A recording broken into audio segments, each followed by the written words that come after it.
Good morning, good afternoon, good evening, whichever the case may be. For all of you listening out there across the crazy planet Earth, welcome to Vestiges After Dark.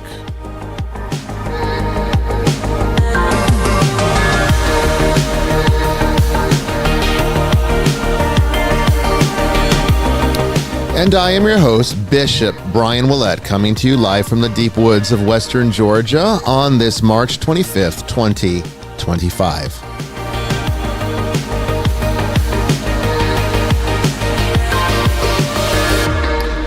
Tonight, we dive into the subject of numerology with a brand new guest, Suzan Owens, who's going to be here in the second and third hours to talk to us about the entire discipline of numerology. I think you're going to find it to be a very enlightening episode, maybe enlightening about yourself and the world around you. Numerology is a fascinating subject, and that's what we're covering tonight. So you don't want to miss this one. Don't go away.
Well, hello, everybody. I hope you're all having a wonderful evening. Once again, I'm your host, Bishop Brian Willett, with my co-host, Jamie Wolf. Good evening, everyone.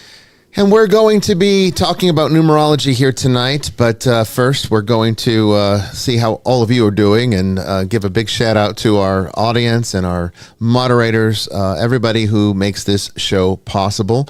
We're thankful that you're all here to spend the evening with us. And it's a lot of work putting this show together, let me tell you. We're having some issues with the feed, and it has nothing to do with the internet. The internet problems are resolved. This is a software issue, it seems, but the simulcasting software disconnected over the last 2 weeks from TikTok, and it will not let me reconnect to TikTok. In fact, when I click on it, it says it says my live rights have been rescinded, but what did you do? I didn't receive any notification that there's any problem. And then when I go to my account, it says that there's no strikes. There's nothing. You can actually check on TikTok how many times you've been a violation. I haven't messed with it that much. I mean, I know we've talked about some very deep and difficult subjects on this show, but it's never been a problem before. So I don't think it's a TikTok policy issue. I think it is a Streamlabs issue. And for some reason, I cannot get reconnected. So I don't know what's going on, but we're going to not be on TikTok tonight, unfortunately. We are everywhere else, though. So if you're joining us from Instagram, Facebook, Twitch, or YouTube, we're very grateful. And as I've already mentioned to you 2 weeks ago, I think it was, Spreaker has discontinued its live streaming. So Spreaker you can no longer listen on Spreaker anymore live, although the archive of the show, the audio only version archive, which is the true podcast version, which gets sent out to all of the various podcast platforms out there, will be available after the show, usually within a hour or so, maybe a couple hours after it airs live on the video platform. So no, it's not TikTok police, Lorraine. It's not TikTok police. People in the chat are asking. No, it's something with the simulcasting software. It's just not connecting properly tonight. Even on Instagram, it's supposed to be showing you a vertical picture because, people like to watch on their phones. And so we do a vertical feed to Instagram and TikTok, and even Instagram, where we are live, is showing you a horizontal feed. So I don't quite understand why that's doing this. Like I said, I'm a bishop, not an engineer. Remember Bones in Star Trek? I'm a doctor, damn it. Yeah. Not an engineer. And I can't help you with it. It's not my forte either. Damn it, Jim, I'm a doctor. I'm lucky if I can sign on to Facebook. So. Yeah, that's right. That's right. Well, I mean, on some days I'm not lucky. I'm unlucky if I can sign on to Facebook because then I have to deal with all the political crap. Oh God. So anyway, we are live tonight, and we're in season, and I finally have a nice solid feed. We've got the internet situation resolved. I don't know if I mentioned it to everybody, but if you were wondering what was going on with our feed. We have a line, as you know, we are about a quarter of a mile off the main road, down a long private road that goes deep into the property, into the woods. And so the cable line that gives the internet feed to this building and to this, making this show possible, has that one line going all the way a quarter of a mile to the road. Well, we've been having all sorts of issues, as you know. So a tech came out and he went and took a look at the line, and he found that right before it gets to the house, somebody had spliced it into 6 different pieces, and 5 of those open wires were just going directly into the dirt. No grounding, nothing. So I don't know what they were doing. And he says it looked like it was about 15 years ago because it had electrical tape around it. The AT&T, which is our ISP, does not use electrical tape in this way. So they knew it wasn't a job that they had done. But he said this is most likely why your signal's breaking down so often, because what you're doing is you're doing an intensive thing like streaming where the signal's being sent out and and you're losing a fifth of the signal, or more than that. You're losing 4/5 of the signal into the dirt, and only a fifth of the signal's actually getting out there. Well, hopefully the grubs and the ants can enjoy the show. I know, right? Yeah. Well, they he fixed that. He got rid of that splice and he repaired the line, and now we have a solid internet connection, and it's been solid ever since. So that was what was going on all this time. I mean, it's like, what the hell were you thinking? I don't know who did that. It had to have been the builder of the house. We're only the second people to own the house, so it was the previous owner that built this place, and I don't know. I don't know why he would do that, because it doesn't make sense, but it was something that happened in their tenure. Or maybe they didn't know it happened. I don't know. But we're glad it's fixed now. Yep. Joining us from Australia, we have Father Chris Yates. How you doing tonight, Father? Hey, how you doing? Doing well. Good. Yeah, no, I'm all right. It's well, I'm much happier now because my wife was overseas for a week. Oh, okay. The benefit of that is she does bring grog back. So she was in Sweden, so she brought back some vodka. Okay.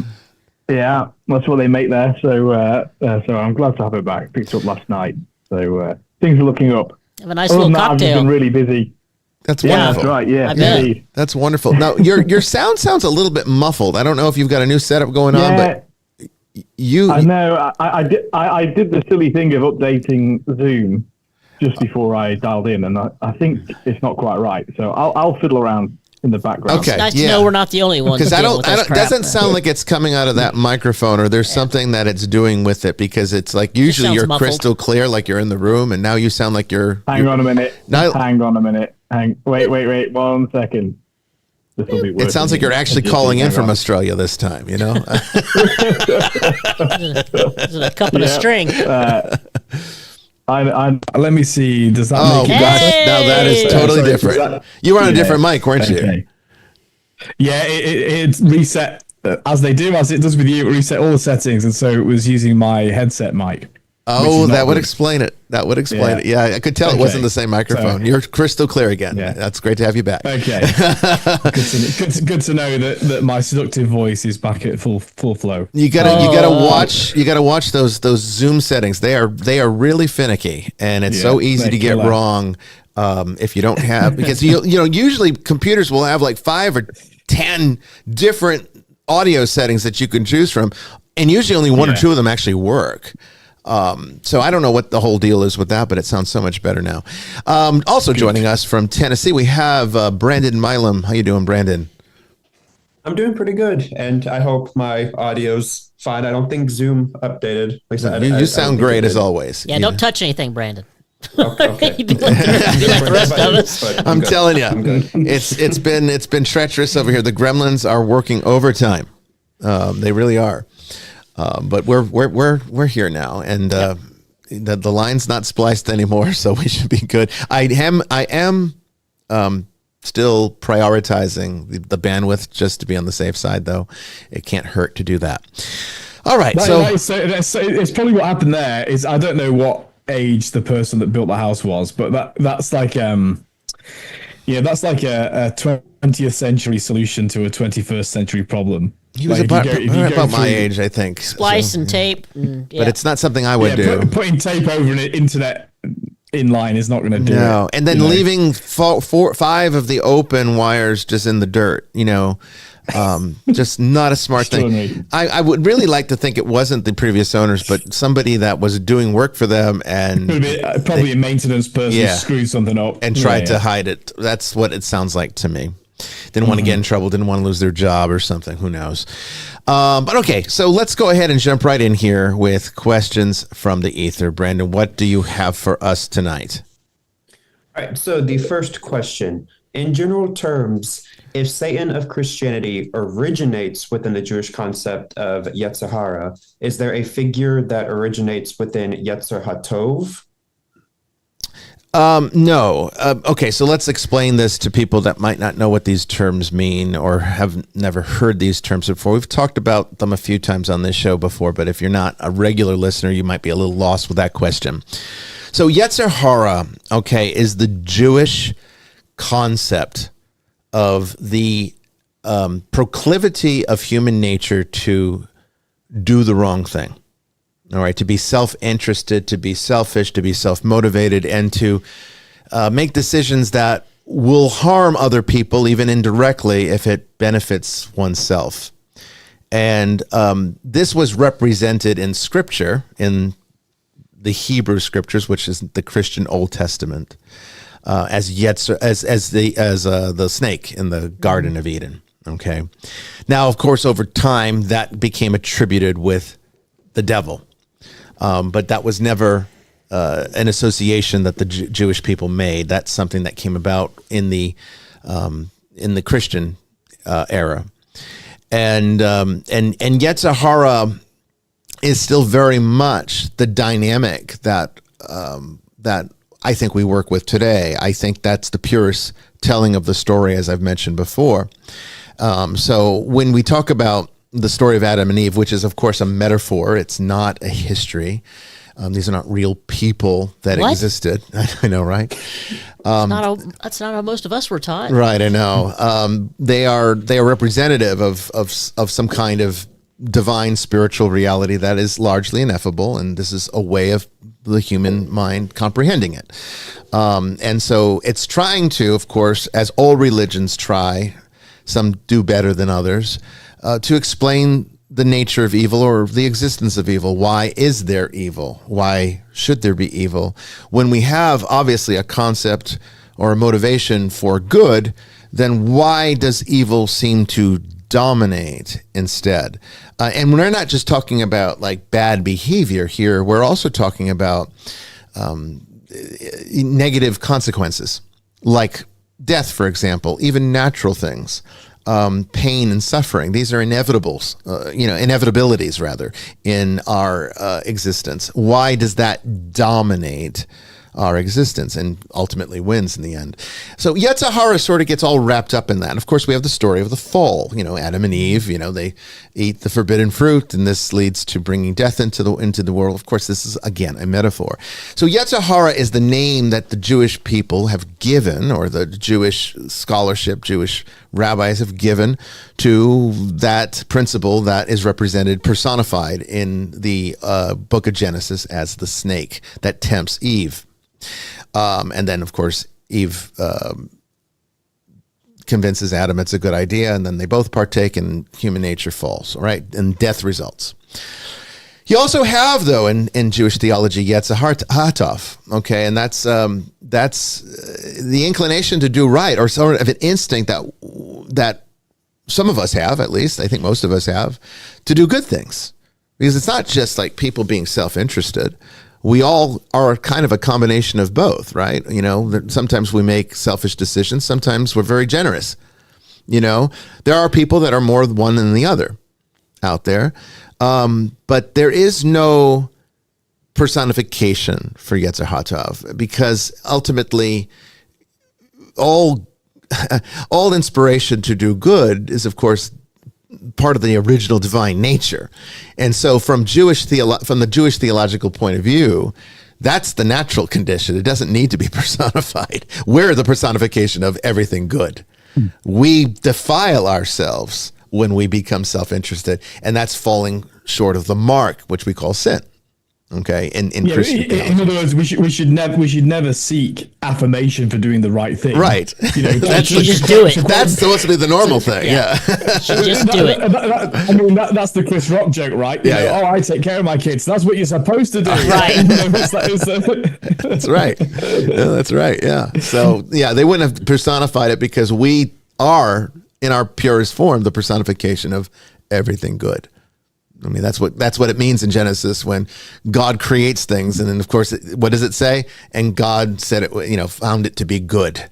That's what is meant here, is that creation is ultimately good. It's been defiled, it's been corrupted, but it is in its purest form good. So Yetzer Hatov is us in our purest form. It doesn't need. It's a rejection. You know, that's why Manichaeanism doesn't fit with it. You know? Because we don't believe that creation is fundamentally evil. Well, that's the problem. That's the problem with all of Gnosticism too. Is the idea that Gnosticism pretty much feels that everything is evil because it was created by an inferior being. Gnosticism doesn't blame humanity for everything that's wrong. It blames this inferior being who thinks it's God, and they call that the demiurge. Yeah. And so what we're living in is we're entrapped. We're actually enslaved in this prison that it created, thinking that this is what it was supposed to do. No, that was a prison we created. Yeah. Yeah. And that's why Gnosticism was rejected as a heresy, because it falls too far away from what the proto-Orthodox teaching was. And not that it's completely devoid of value. There's a lot of value. Yeah, there's a lot of value in there too. And the best of it has been preserved, assumed by the church. It has. Yeah, it did. It really did. It said, like, you know, I mean, back then there weren't these hard, you know, rules of saying, oh, this is heresy, this isn't. They were just philosophers, right? Figuring it out. You're being like, what is the closest thing to what we understand to be true? And then that's when they said, you know, we're with you on this one. This makes sense, but this part does not. And also, and actually, this is an important difference for Catholics and Orthodox as opposed to more Protestant approaches. We actually believe we're still engaged in that process. Yes, that's why we have. It's why we have encyclicals. It's why we have councils. It's why we have, you know, things promulgated from church figures. That process is still in motion, which is actually a great argument against the sort of scientismists who say, oh, you know, the scientific method is best. It's, you know, you test something out and you observe it, and like the church does exactly that. And in fact, that method came from hermeneutics from the church, saying what's been revealed to us, what do we know now, and let's review that again. Yeah, well said. No, you're right. You're exactly right. Precisely right. Can't talk tonight. Sorry about that, guys. When I get too involved in fixing tech support, my thought process kind of, you know, I lose myself in it. Then it's hard to come back to being social again, because I could become like this little hermit. You know? I gotta remember. No, I gotta be social now. Go hide in my cave. Go hide in my cave. And I'm already like, I'm a Cancer, right? I'm a Cancer, so it's we like our shells. We like our shells. Yeah. All right. So what's our second question? The second question is more of like a two-part question. Okay. So I have a question or two about divination. I've tried to read back through all the previous questions asked, but I'm not sure I missed something. The first one is, what is the Urim and Thummim? I understand it's acceptable forms of divination. And secondly, how is the stuff we're learning through the webinar different than what is condemned in the Bible? Okay, so again, to kind of give a little bit of a clarification here for new audience members or people that might be not familiar with what I teach. But one of the things that makes, I think, this church different and unique from just any kind of conventional Christian denomination is that we are esoteric Christians, right? This is an esoteric Catholic church. In other words, the cool kids. The cool kid.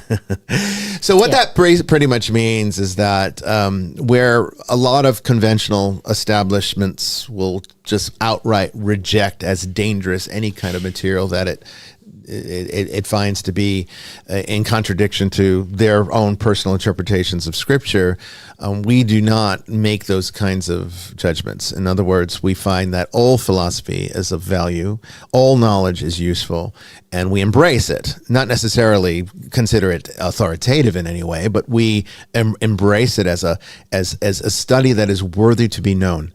And so my webinar, which we call Forbidden Truth, and the reason we call it Forbidden Truth is because it's forbidden truth. It's forbidden to most Christian denominations. We cover those subjects like we do on this show that, most Christians won't even touch. And, we do it in a very enlightened way, in a way that takes the fear out of it, So divination is one of the foundational parts of what I teach in the webinar, and not because I'm trying to teach everyone to become a fortune teller, but because I want to teach people the archetypal language of the universe, because in my understanding of how this works, and it's backed up with centuries, if not millennia, of esoteric teaching and philosophers that also knew this stuff. And we're going to touch on that language tonight. We are with numerology, absolutely. But and in Jungian psychology, as well. Yes, the language of archetypes is the divine language of God. It is the very language of God Himself. It really is.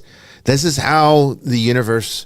When God said, "Let there be light," those words, when God's word utters forth creation, it is the archetypes that He is literally sending forth from His mouth. And they become the very processes of consciousness, how our consciousness works. And so divination is basically a means to understand how to read that. And if you understand how to read that, it has the happy side effect that it can tell you the future if you know how to do it well. It can. And that's how tarot cards work and other oracles of that kind, I Ching, runes, all that stuff. But Christians will be quick to tell you, oh no, you can't study that stuff because it's condemned in the Bible. So we need to talk about a little bit of this, because one of the divination methods that is acceptable in the Bible is the Urim and Thummim. And the first question here is, what is it? The fact of the matter is we're not entirely sure what it is. We just know through most biblical scholars that they were objects or stones that were somehow placed into the breastplate of the high priest. Crystals. They were probably precious stones or semi-precious stones of some kind. And then they could be cast as lots to discern the will of God by the high priest. It wasn't something that anybody could buy or use or have their own Urim and Thummim. It was a very special sacred tool that was reserved for the high priest to use to discern the will of God. And it was done through basically a casting of lots kind of thing. At least that's what most biblical scholars believe it to be. But we don't know exactly how it worked or what it was exactly. We just know that it's in there because the Bible says it's in there. All right. So we know that there was something. But this is a good example of why divination as a blanket concept cannot be condemned in any way. Because why was Urim and Thummim okay, but yet, people will say tarot cards are not? Well, the fact of the matter is there's a lot of different aspects to what is being referred to in Scripture as divination. And when it condemns divination, it's condemning a very specific type of thing. It's not talking about discerning the will of God through some type of tool. It's talking about, number one, specifically necromancy. All right. So basically what the Bible is condemning is necromancy and conjuring up the dead to derive secret information. That's what's being condemned in almost all instances of when it says, when it condemns divination. The second thing is divination that is used in a deterministic way deprives a human being of the most sacred gift that God has given them, which is free will, volition. So the other problem with divination is that when it's used as a decision-making tool, in the sense that then the person, let's say, divines the future or their own future, when they use that information as a deterministic result that says that they're locked in, they can't make another decision, or they can't, they feel like fate has now spoken and there's no way around it. That is also what's being condemned here. So as long as tools like tarot, runes, I Ching, all these oracles are used as a psychological tool to help one to discern the spiritual climate of a situation, there is absolutely nothing scripturally condemning about that, because that's what Urim and Thummim were used and how it was used to discern the will of God. And when you're saying that in this same context, it means basically the same thing.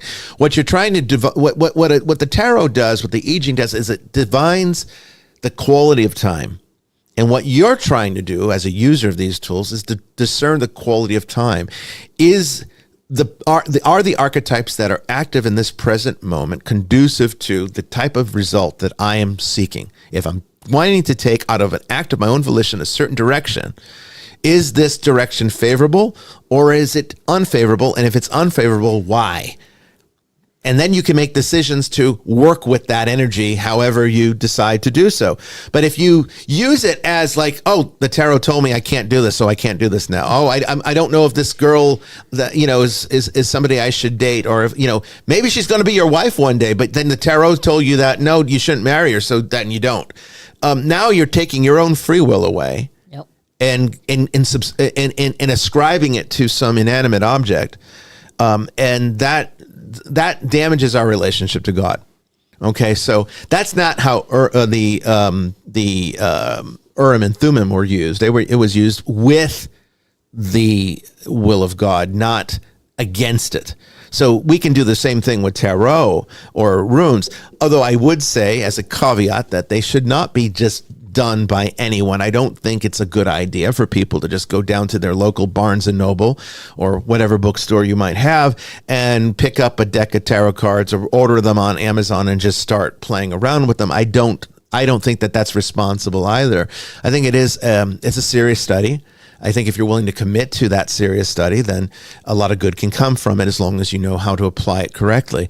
But if you apply it in a frivolous way, like, a gypsy fortune teller kind of way, I think that diminishes it. And I think that diminishes your value, your intrinsic value to make decisions. You should never deprive yourself of the free will. This is why I tell people, when you ask questions, don't ask the tarot, what's going to happen? Don't ask the tarot, should I do this? In other words, ask it, what will happen if I do X, Y, or Z? So always another kind of just to support what you just said from a biblical perspective. Yeah. In the Old Testament, we have the casting of lots as well as a legitimate. What you just described was authorized by the Israelites, like the use of the Urim and Thummim. Sure. But so were the casting of lots. But then, in a sense, even the casting of lots. In the New Testament, the casting of lots is by when Jesus refers to it. They cast lots over his garments after he's murdered. So the idea, I think even that is being, in a sense, rejected in the New Testament. That because that's, again, it's a cop out, right? The whole point of free will is you're not. I mean, you actually can't give it away because we're created, we have it, and so we're only pretending to give it over. Yeah. What we're saying is, I'm going to allow this to be deterministic in me to let me off, to avoid any responsibility for my own actions. And it's very, very clear at least in the New. I think it's clear in the Old Testament too, but it's certainly clear in the life of Christ that you cannot. That's not that's not an excuse. There's no acceptable giving away of your free will. You can't do it. Can't do it. Just like you can't fooling yourself. Just like you can't sell your soul. You know, when they say, "I sold my soul to the devil," now how do I get it back? It's like, well, got news for you, bud. It's not yours to give. It's not yours to give away. So I hope that answers the question. It's a bit involved there, but I think, you know, what's important for people to understand about this is that these are not blanket statements. We can't just take what's in Scripture and make a blanket judgment about it. We have to understand the context, the historical context, most importantly, but also the context of what's being said. And most of the time when it's talking about divination, it's talking about conjuring the dead. And because that is such an unclean action to the Israelites, you know, think about Jewish law. Think about how even dealing with dead bodies to prepare them for burial would make them ritually unclean, where they would have to now be purified before they could. Even walking over a grave. Exactly. So this was like talking to the dead to get secret information would make you unclean and would be seen as an abomination because you're not supposed to be disturbing them. You know, the whole, what's the whole thing? The little cartoons with the tombstones all say R.I.P. Yeah, rest in peace. The whole point of that is that you're supposed to be left to peace. Pray for them. Stop trying to conjure pray them. for them, but not conjuring them. Not disturbing alone, trying them. To sleep. Just like when Samuel got, why are you waking me up? Yeah, I know. He actually says it, right? Yeah. He's like, what the Like, hell? whoa, why are you waking me up, Why are you man? waking me up for this? Right? It's true. Okay, so there you go, Brandon. What's our next one? I would also add to that there are different types of divination in the Old Testament that still is approved. Like the prophets, that's a type of different divination. Well, I don't know if I call the dream. prophets divination. The prophets were basically messengers of God's will. They didn't use tools to divine God's will. They so like non-tool using divination, kind of. Well, because I think the word prophecy gets associated with telling the future.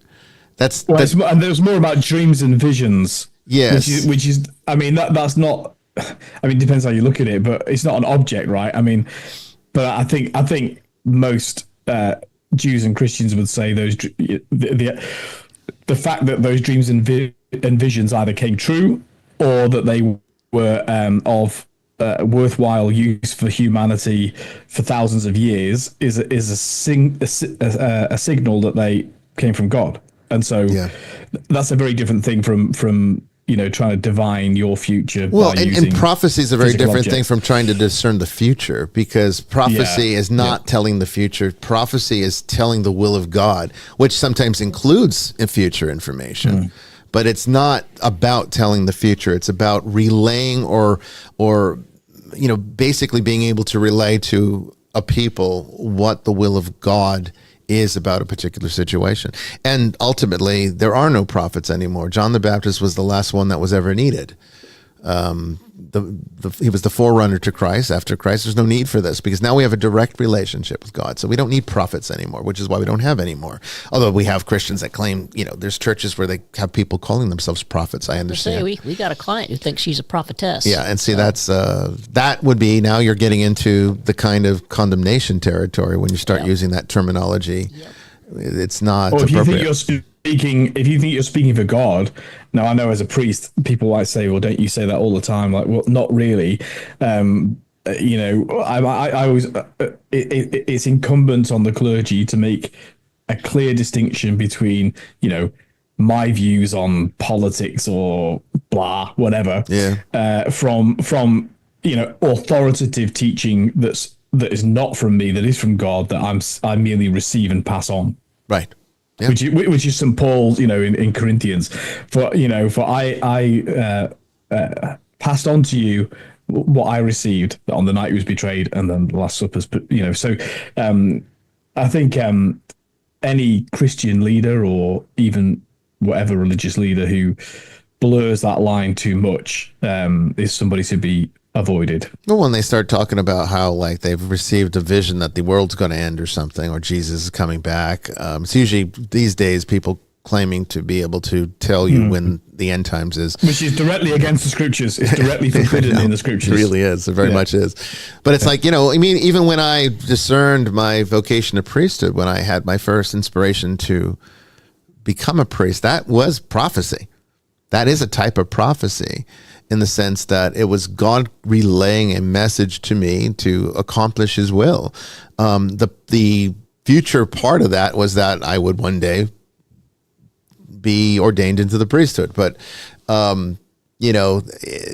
just the message itself, the inspiration itself is prophecy. So when we're talking about the charismata, the gifts of the Holy Spirit, and prophecy being one of them, that's the kind of I don't want to call sanctioned prophecy, but it's a type of acceptable spiritual practice, because you're discerning God's will, you're working within the range of God's will. That's how you tell the difference. If you're outside God's will, only gets troublesome if you attempt to extend that out, because your own personal prayer and reflection, which is essentially the same thing. Discernment happens. Yes, some people have a specific gift of discernment, but discernment of what God's will is for our lives happens by prayer and reflection, and it becomes revealed to us. And that, in a sense, is a personal prophecy, I suppose. But we wouldn't extend that out to say, therefore, everybody in the world's got to become a bishop. Right? Like, of course, that would be ridiculous. It doesn't work that way. No, it doesn't. It doesn't. So there you go. Does that help, Brandon? Yeah, that does help. Okay, good. So for our third question, I remember what you have said regarding individuals who have pagan beliefs, that the pagan deities are just aspects of God. What of individuals who worship Satan? Is it the same sort of thing? No, because there is no worshippers of Satan. Even if you're talking about there's two kinds. All right, there's basically secular Satanists, and then there's more of a religious kind of Satanism, where they do see this as an actual being. Like, most Satanists do not see Satan as an actual being. They see it as most are atheists. Yeah, usually it's basically seen as an archetype of indulgence, that you have the freedom to not deprive yourself of any pleasure. So in a sense, I would say that they're not worshiping a god. They don't see Satan as a god. Even the religious Satanists don't see him as a god. They basically worship themselves, is what they do. So it would not be the same thing as paganism, where they have actual deities that are considered to be divine beings, that they worship in much the same way, with the same general intent that a Christian would worship their God, So the real issue, I think, that this kind of gets us back to Yetzer Hara, right? Okay, because what are they worshiping? What are Satanists worshiping with their focus on the self and self-indulgence and the type of hedonism almost? Is that, when you really break down what evil is, we can call it bad behavior, and we can call it, all sorts of horrible things, perversion, corruption, whatever. But really what it is in its most basic form, okay, is egocentric behavior, egocentric focus. That's all it is. Okay. And of course, out of that, that's all it needs to be, because every horrible thing can come out of that one thing. So whether you're committing acts of rape to gratify one's need for, sexual dominance or power, it's very rarely about actual sex. It's usually about power, control, right? Whether you're you're lying to get a promotion or to get some advantage somewhere, or, making excuses to just be uncharitable, or just be an uncharitable person. All of that is egocentric behavior, which ultimately is the Yetzer Hara. So if you really want to take it back to how the archetypes play out, okay, from a Jungian's perspective now, then we could say that in the Garden of Eden with the snake in the tree, right? We call that Satan, right? But people think that that's like a real thing, a real being there, that's he was actually in the form of a snake to seduce us. That's not what I'm saying. That's not what happened.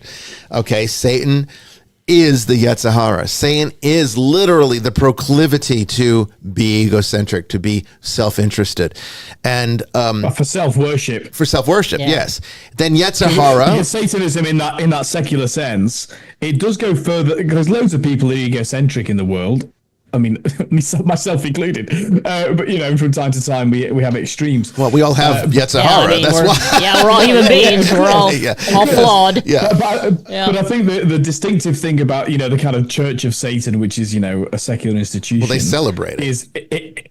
They worship it. So it becomes self-worship. So it's taking egocentrism to the next level. Yeah, exactly right. So you have Satan. I'm sorry for it. Yeah. So you have Satan, right, which is the Yetzer Hara, right? Okay, and Yetzer Hara is where we get the human proclivity to sin or do the wrong thing.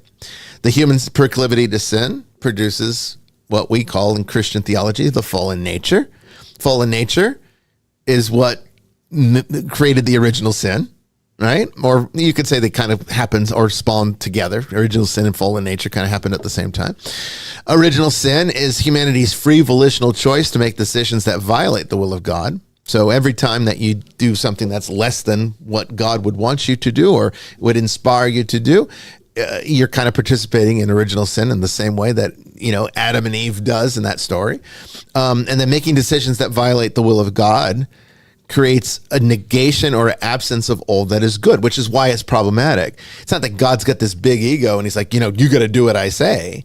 It's about that the perfection. God represents all things in absolute wholeness and perfection.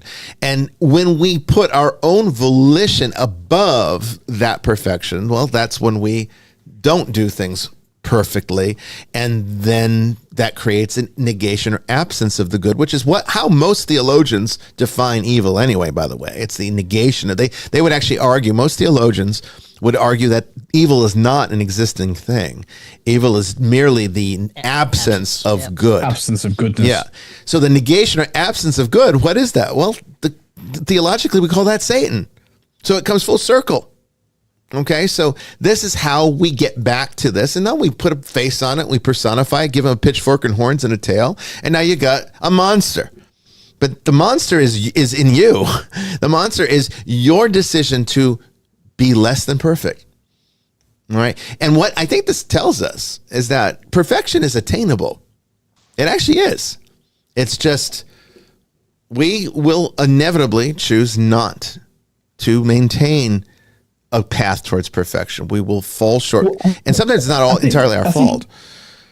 I think it leads back to what I think the reason that we might say that Satanism is evil rather than bad is because, the sort of, when I'm acting from ego and being selfish and doing sinful things, I'm being bad. I am being bad. Right.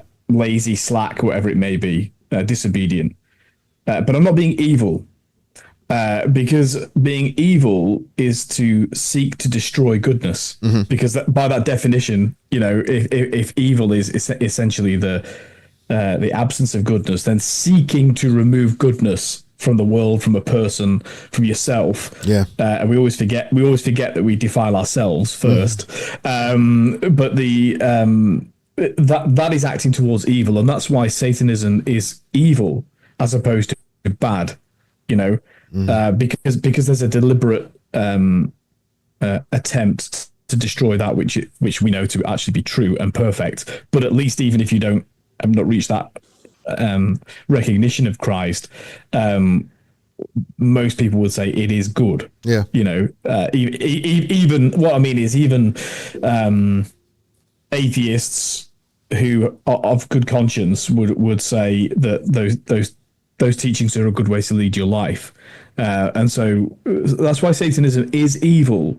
But it's not, like you said, it's not the pitchforks and the, dressing in robes and doing incantations. It's the deliberate attempt to destroy truth and goodness.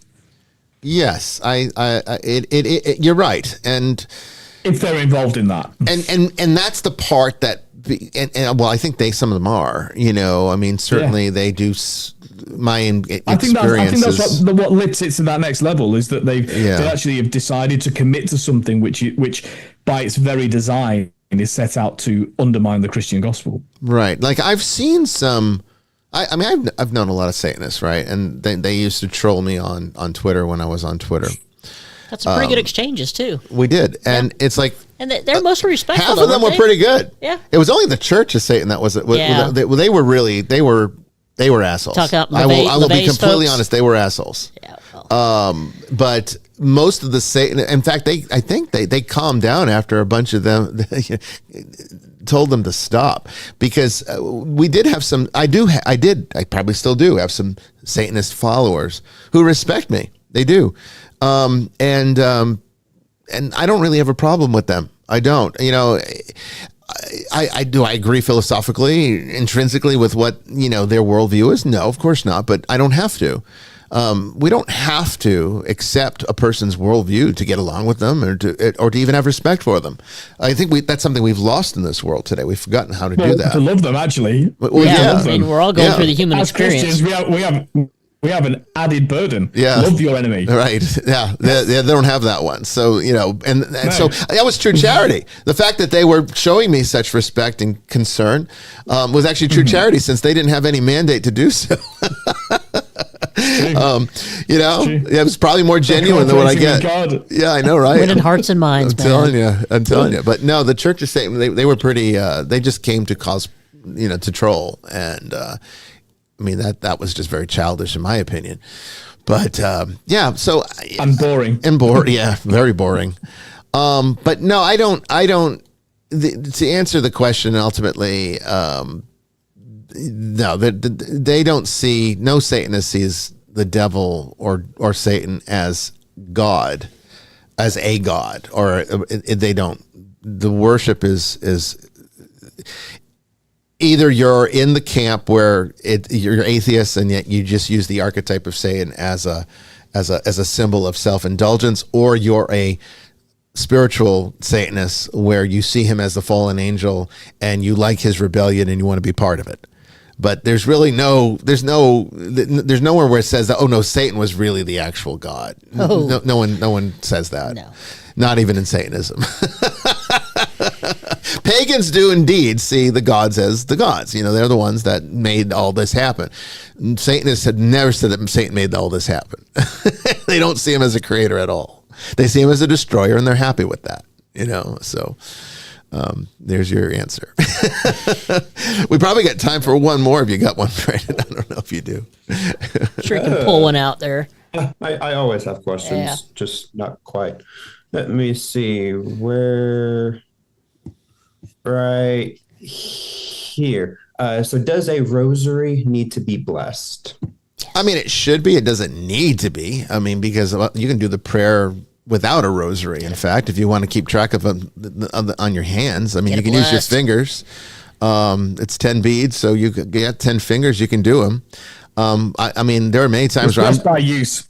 It can be blessed by use. Yeah, I mean, when I'm driving my car, the cars don't usually have them that much anymore. But remember the cars in the 80s, they used to have like divots for your fingers, and you could just move. I could move and count the divots. I used to do that when I was in seminary, and I didn't use a rosary when I was driving, but it was like, hey, I'm on this long drive, I might as well pray. And so no, you don't need to bless one, but you should. If you got one, you should. I mean, because then you make it a sacramental at that point, becomes a sacramental of the church. But again, the problem I have with it, and why I make sure that you understand that it's the prayer that makes it important, is I don't like people thinking of these things as talismans. They're not talismans. No, it's not a talisman. Blessings are not incantations. They're not. It's not magic. These are expressions of grace. It just gives you something tangible to focus on. And by having them blessed, it's like you make a connection where you're setting this aside as something sacred, something important, a special thing, a special object that represents that special time that you spend in prayer. But that's all it really is. So does it need it? No. Should you? Yes. So kind of an easy question, but any priest can bless a rosary. So you can even send them to this church and we'll do them for you, send them back to you. We've done that before for people who don't have a parish or something, I mean, we understand that. We understand that most of the people that we serve are people that have become somewhat exiled from their home churches, and they're making a new home again. But to what you just said, I want to encourage people, if you see a priest in the street, which I hope you do, although I'm not dressed as one at the moment, but you should be dressed as them in public. If you see one in the street, ask them to bless your rosary. Yeah. They will. Yeah. Not only will they, they'll love that. Like, it won't be an encumbrance. No. Yeah, that's good thing to do. Particularly if they're dressed and they're clerics, because if they're dressed and they're clerics, they're doing this with intent, right? They're ready for it. Yeah. They're ready for it. They're meaning to be noticed in that capacity. Whereas if they really don't want to be bothered, they're probably going to go out in secular clothes so they're not noticed, unless they're in a small community where people will know who they are no matter what. Which is why you wear it anyway, because you might as well. I mean, I don't, because I find it. Well, we've talked about this. I find that clerics, particularly in the South, have created an obstacle. A very different context. Yeah, it's an obstacle that I think creates barriers better than anything else. So it seems to scare people. It seems to anger people. Have you noticed that? I mean, it does, doesn't it? But I think most people. It's a pretty anti-Catholic place you live in. It is, and a lot of people with a lot of attachments, I think. Yeah. No, it was settled by the Scots, and by that time they were Calvinists, so there was no hope for them. And there's no hope. I'm joking, just so you know. Georgia is a very, very rough place. It is a rough place to be the kind of avant-garde spiritual person that we are. You're in the Baptist It's belt. just not a place that's very conducive to that here. I felt perfectly at home in Las Vegas, but I have never felt home here. Not at all. I mean, it's just funny to me that the irony is because they're so superstitious. That's the irony. Well, it's like I will go. There's a time like when I take a trip, when I take an official trip for the church, and I am actually dressed in my clerical uniform. When I'm walking through the Atlanta airport, I am constantly being shot daggers. Every person I cross, they are shooting daggers at me. Like there is a look of pure disdain and disgust on their face, and at best they just ignore me. But the funny thing is, when I go through, like when I went through Seattle, I had to fly to Victoria, British Columbia, for an ordination once, and I had a layover in Seattle for several hours, and I was fully dressed, and people were so nice to me out there. They asked me about one even asked me to hear their confession, and that does not happen in Atlanta. They just shoot absolute daggers at me. I hate it. I hate being dressed in clerics here. Because I didn't notice that at Atlanta Airport, but then I was busy trying to figure out where I was supposed to go, so I was probably ignoring it or oblivious to it. But, other than the people, Atlanta's a pretty cool airport. Anyway, we're going to take our first break here. When we come back, we'll be talking with brand new guest Suzan Owens about numerology. Don't go away. Well, I better activate the power. I'ma activate it, gotta make it, gotta chase it. I don't care what they be saying, I'ma do it now. And I've been really safe and I ain't giving up and I ain't giving in. Do it now for the dividends, I'll be on the path, I just gotta get it. Cause I got my mind on some bigger things. So man, I ain't gonna give in now, I just gotta live this now. I be gonna be when I'ma kill this stuff real quick. I'ma go take it to town, cause I gotta be that king in their ring when I'm knocking them out when I'm back with the blue. Cause I am just up on the journey, just know that I'm just going insane.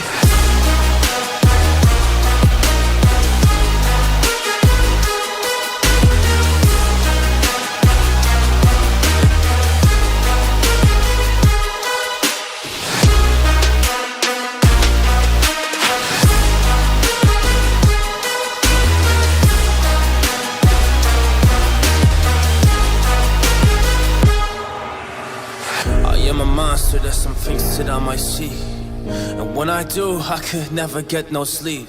Cause I just need to get it, man, I need to be the thing that I just painted out, man, you won't go see. See my vision, I'll be in it, I'ma kill it, I'ma take it all. Coming in, I'ma play it now, I'ma kill him dark, I'ma play the ball. Cause I gotta go and get it, man, I really just need it. Tell these guys that they can beat it, I'ma get it, I'ma grab it, man. Take it, never receive it, I'ma make it mine. I'm explosive like a mine, I've been working every time. Yeah, I do it on the grind, I'ma shine, yeah, every single day. I'ma kill this competition cause I'm going so insane. Hey, I really go so insane. Yeah, I guess really ran through the pain, but I'm just back on my path and I fixed it now. It's really all okay. So I ain't gonna waste my chance and just my time. So I'ma be a monster, I'ma kill him. This is mine, yeah.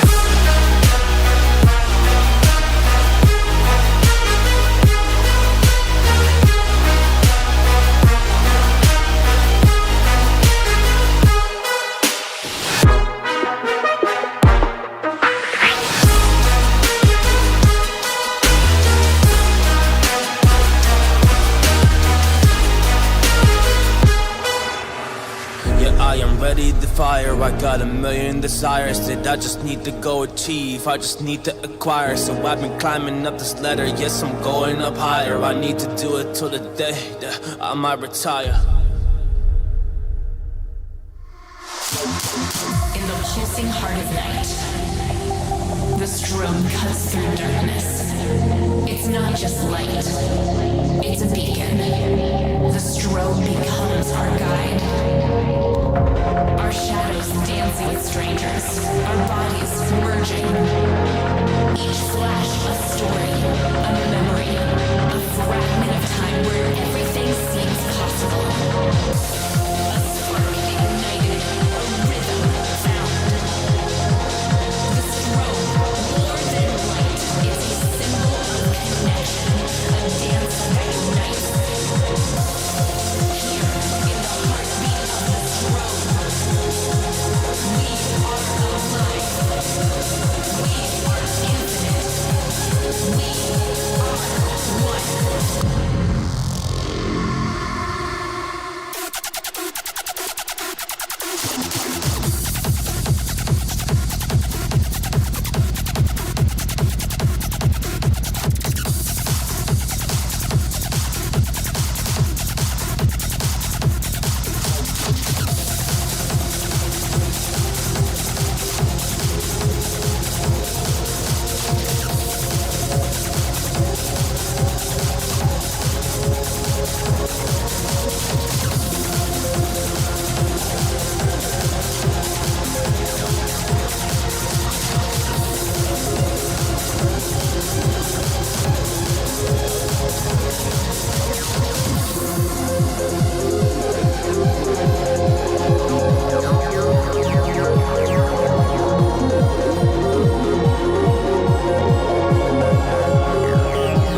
Strobe.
Welcome back, everyone, to Vestiges After Dark. We are now getting ready for tonight's show on numerology with our brand new guest, Suzan Owens.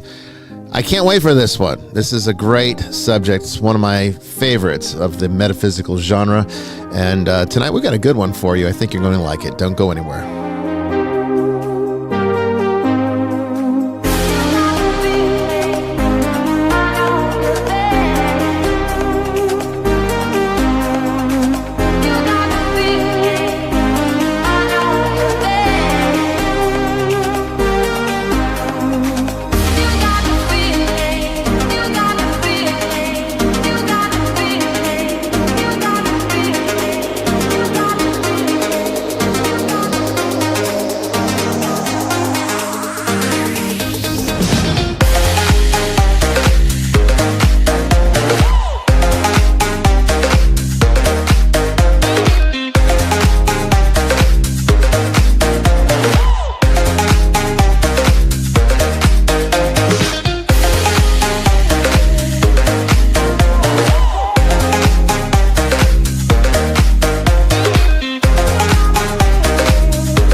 Okay, everyone, are you ready for this? Our guest tonight is Suzan Owens, a sought-after speaker, author, and media personality with extensive expertise in numerology.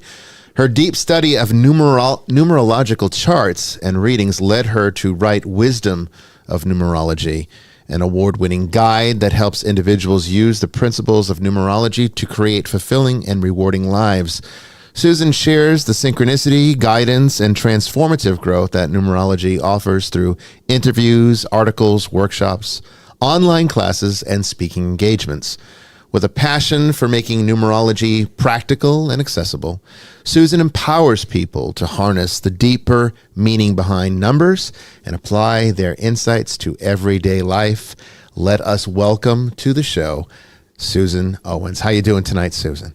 Good evening. I'm doing great. Thank you so much for inviting me. And what fun. I got to witness this last hour with you guys.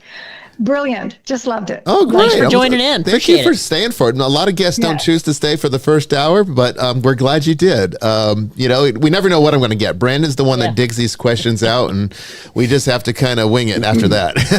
Oh, well, that explains it. Okay, if Brandon dug it out, then that explains a lot. It's all Brandon's fault.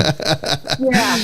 He'll probably learn a little bit about himself tonight, I think, with numerology, you know. So I guess I'd like to always ask new guests, how did they get into the field of subject, you know, that we're covering tonight? So what brought you to numerology and what inspired you to take this up as a practice? You know, I've always been metaphysical. Like even growing up as a kid, astrology was loud in my life. I don't know, Linda Goodman's sun signs or whatever. But I've always been interested in that. I look, you know, at the tarot cards and all of it. And numerology, when I was growing up, and even today, I think today it's more well known than it was then, maybe the internet, but I didn't really hear about it until the 80s. And I looked at the book and I went, oh, okay, this makes sense. But it was a little while after that I picked up another book and I went, oh my gosh, this is me. And I grabbed every book I could get. And just like a sponge, I couldn't get enough. I really seriously couldn't get enough. And what's interesting about numerology is that I think it was a lot more popular about 100 years ago, maybe 75, 80 years ago. I Love Lucy show. Remember that one? Yes. She actually opens the show one time and she's reading a book on numerology. And Ricky comes in and she said, this is the best one. This is the best one. And Ricky says, you're into that all the time. This is just another thing. And she said, no, it's numerology. It's better than astrology. It's better, you know. Anyway, and it was on some other movies and things. I've caught it. But anyway, for me, it's just answered a lot of questions. It's given me some, I want to say, guidance, parameter in my life that really, really makes sense. So that's what it just, attached to me, and I ran with it. And the book that I wrote, Wisdom of Numerology, I wrote it because I couldn't find a book like that. I had lots of encyclopedias, if you will, lots of big fat books, and lots of books that were not very informative. And I wanted to write a very clear, concise book. So if you wanted to know what, for instance, a life path 3 would be about, then you look up page whatever 58, and there it is. Oh, wow. 2 maybe on life path 3. So it's not your full comprehensive book. It's a clear, concise guide that'll give you a bit of information in a couple of minutes. That's basically what it is. I'm going to have to get this because I agree with you. The link is in the chat. Oh, thank you. You're welcome. Jamie put it up for all of you on it'll YouTube. Be in my cart by the end of the show. Yeah, I'm going to get one too because I'll tell you, I agree. There is not a lot of books on numerology that do what you just described. There's a lot of tarot books that do it. Runes, they do it, make it very easy. I know I have a tarot book that breaks everything up to like not only where it is in the spread, but what it means if you're asking about money or if you're asking about love. It actually has like a tailored answer for that card in that position with that subject. But numerology, not so much. It seems like it's almost more esoteric, more difficult to get into from a perception point of view, but it's really not once you actually have the foundation to use it. So this sounds like a wonderful book. Thank you very much. I'm really proud of it. And now that we're talking about all my writing, I've got another one coming out. I just talked to my publisher today, and we're keeping our fingers crossed. April 22nd, we're gonna launch. It's called Know Your Superpowers, Know Your Future, and basically it's talking about your life paths. Now, your life path is the number that we get when we add your birth date together. Numerology doesn't care where the cosmos doesn't care about the cosmos. There's 2 pieces of information that we gather: your birth date and the name on your birth certificate, because that's who you came in to be. Okay. You can change your name all you want to. You can change your gender. You can change whatever you want to change. But the name on your birth certificate is truly who you are meant to be when you come into this lifetime. And your birth date, you can change that, but it's still going to be that same date that you came in. So those 2 pieces of information give us a lot about somebody.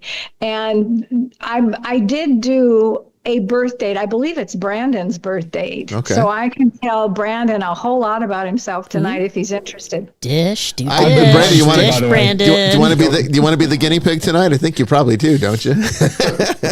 Why not? Let's be the guinea pig. All right. Okay, cool. All right. But and then know your superpowers, know your future. And we talk about personal years, and I'll talk about that too with you, Brandon. So there's 2 big pieces of information that come in this next book. And it's a guidance book to tell you about yourself and then give you a little bit of information about what's going to happen in your future. And truly, let me talk about that too. Before we get into you, Brandon, I'll tell you, 2025 is a 9-year. Numerology runs on a 9-year cycle. And it changes January to January because the numbers change January to January. 2025, 2 + 2 + 5 is 9. So we're in the 9-year, which is the last year of a 9-year cycle. What that means is this is the year that we let go. We give up. We let go of things. It's closure. It's things will end. Whether you're ready for them to or not, they're going to end. And it's going to be a time when humanity steps up. There's going to be a big focus on humanity because 9 is a humanitarian number as well. Mm-hmm. It's a transitional phase because we're closing out one 9-year cycle. We're moving into another one, which 2026 will be a 1 year, the beginning of a cycle, which is the year that you sit down and you think about what is it I want to create for the next 9 years. Okay, I'm going to jump away from that. Are you ready, Brandon? You want me to tell you about you? Let's go ahead. Okay, so I added your birth date numbers together, and what we do I got a 3, okay? Now, a 3, which is really fun because I'm a 3. 3s like to talk. So you're 3 too? Well, yeah, added up to get a 30, you drop the 0, right? Okay. Right. Yes, right. yeah. I'm an 8. And you're an 8? Oh, good. Oh, this is great. Okay. Rebel. So we threes are communicators. And Chris, did you calculate yours? Did you add your numbers? Yeah. What'd you get? Yeah. What number are you? So hang on. I'm an 8. You're an 8 too? Yeah. Oh, Yeah. I'm an 8. we've got money makers and we've got I'm about to give you mine too here, just so we can all be here. So let's see, I misunderstood. I thought we were okay. Anyway, so threes.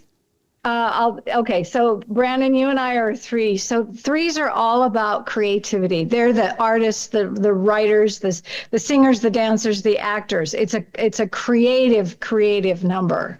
And when we think about that 3 and being able to communicate and being able to process our emotions, that's really what life's about. Now, the thing about the 3 is, we are the idea guys. We come up with all these incredible things to do, whether it is things to paint, whether it is ways to dance, whether it is things to write.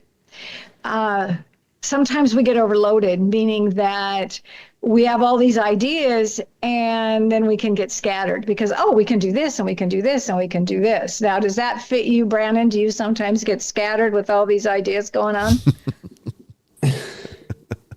Somebody else is laughing. Yeah. From what I know of him, it's true. I can answer for him, I think. Yeah, I'm definitely not a 3. I'm a 4. I'm a 4. You're a 4. Yeah. Okay. So you're a 4. Okay, good. So I have actually been working on a book that is pretty much done. If I ever stop tinkering with it, You are going to tinker with it a lot longer, and then you're going to be very happy with what you. Books are never done. You just have to surrender them. I can't wait to see your 5. That's true. But I have been working on that, which is kind of ironic because in terms of astrology, Aquarius dominates my chart with 5 planets. So kind of like all is like merging into like creativity and research and whatnot. So it's pretty interesting. Well, I have a lot of Aquarius in my chart too, rising and moon sign. So that's pretty avant-garde, eccentric, and not real grounded. So I think my advice about your book, I can't wait to read it, is you just have to decide. And for me, as a 3, deadlines help me. I don't know, do they help you, Brandon? But deadlines really help me to complete a project, because that's another thing us 3s don't necessarily like to do. We kind of hop from one thing to another, and that's different. So the other thing, so you're the 3, all right? And surrender's a big issue for you. I'll just say that to you right now. It's really important for you to surrender and follow guidance, maybe. That how do I say that? Just surrender. I'll just leave it at that. So in numerology, I told you everything's on a 9-year cycle. And when we look at your birth date, there's those 3 numbers: your birth month, your birthday, and your birth year. Now, those we break up into your lifetime. There's 3 major cycles in your lifetime. And the first major cycle runs for you until about age 33. So what have you got, about 7 more years until you're 5. 5? Okay. So you, but you're going to shift in about 7. That's what the difference is. Okay.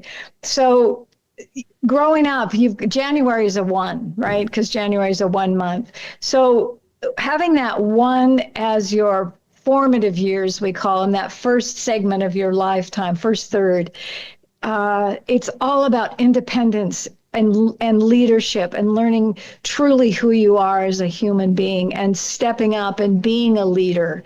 Now, the thing that you also have in your chart at this time is a challenge number 1, which says you've got this wonderful energy of 1 that tells you can be a leader, you can do all this, you can stand on your own and really, really understand who you are. And then you've got a challenge 1 that says it's going to be a little bit more difficult than most people because there's life lessons that are necessary for you to really get your own greatness. And I'm going to say it that way, okay? Because you have things to do in this lifetime that And God, you're young. I'm looking at the 20s now, and I think it used to be if you survive your teens, you've made it. Now it's like if you survive your 20s, you've made it. So I think there's a lot happening in your life that's going to keep happening. And it's going to expand when you hit 33, 34 in a big way. Let me say it that way. Because I told you got a life path 3. You also have this other 3 energy that is, I want to say, blessing you, because it's telling me that you've got all this creativity already, and then you've got a potential for even more creativity. So, okay, here's some advice you didn't ask for. Finish your book and get on another one, because I know I'm better with a project. If I don't have a project, I am lost to the wind, so to speak. I've got to have a focus. And I think that's a really good thing for you too, buddy. So what I'm saying to you then is, right now you've got this incredible 3 energy for your entire life, because that's your life path. But right now it's also in a positive place in your chart that's going to give you some really, really good energy. Plus, the other thing is that personal year, when you add this other thing you guys can do, take your birth month and your birthday and add it to the current year. And that'll give you the personal year you're in. So like I told you, this year's a 9 year. We'll add those 2 first numbers to 2025, and that'll give you your personal year. And I'll talk to you about those. I'll go through all of them, so I'll tell you a little bit what's going to happen this year. Yeah. But Brandon, you've got a 3 year too. So this is a great year. I got a 3 year. I just did mine. I got a 3 year. Excellent. Okay, so this is a creative year. Threes are all about enjoying life. In fact, we're on this planet to show people how to really enjoy their lives, because I'm really sorry, 4s don't necessarily know how to enjoy their life. We try. I'm sorry, honey. That's truly, they're the worker bees, and you want 4s. I am a worker bee. She is. I am a worker bee. Yep. And if anything, I usually have to tell 4s to just take a break. Yeah, take a chill break. out. Really enjoy your life. But the thing of it is, and I have trouble with 4s because usually they're really the rule followers. And for me, rules are kind of a suggestion. I'm not necessarily big. The older I get, that's becoming me. Oh, okay, good. But she was law enforcement for her entire career. I was military and retired law enforcement, so I've had enough of rules. I'm kind of a more of a suggestive. And so was I. Yeah. Rules are suggestions now too. So that's such a perfect 4 too, because oh my gosh, you're following that line. Right. Follow the line. Absolutely. And I struggle with 4s because they are rule followers, and I'm not so much. But the thing of it is, a 3 really needs a 4 in their lives to balance that, because a 3 can keep going down. Yeah. keep going and keep going, and they need that for structure and discipline. Yeah. Brandon, does that fit with you? Are you looking for some structure and discipline to finish your book? Because that's a necessity, and I wish I'd learned it a lot younger than I did. That's the thing. So I did have a deadline for me back in February, but I didn't hit that for reasons. But I do have a second and a third book in mind once I finish this one. Perfect. Excellent. Okay. I just don't know when I'm going to get to them. That's okay. You'll finish them. So here's the deal about you, back to you again, and then I'll get into your personal years. When you hit your middle cycle, because right now you're in the formative cycle. I told you there's 3 cycles, right? Remember that?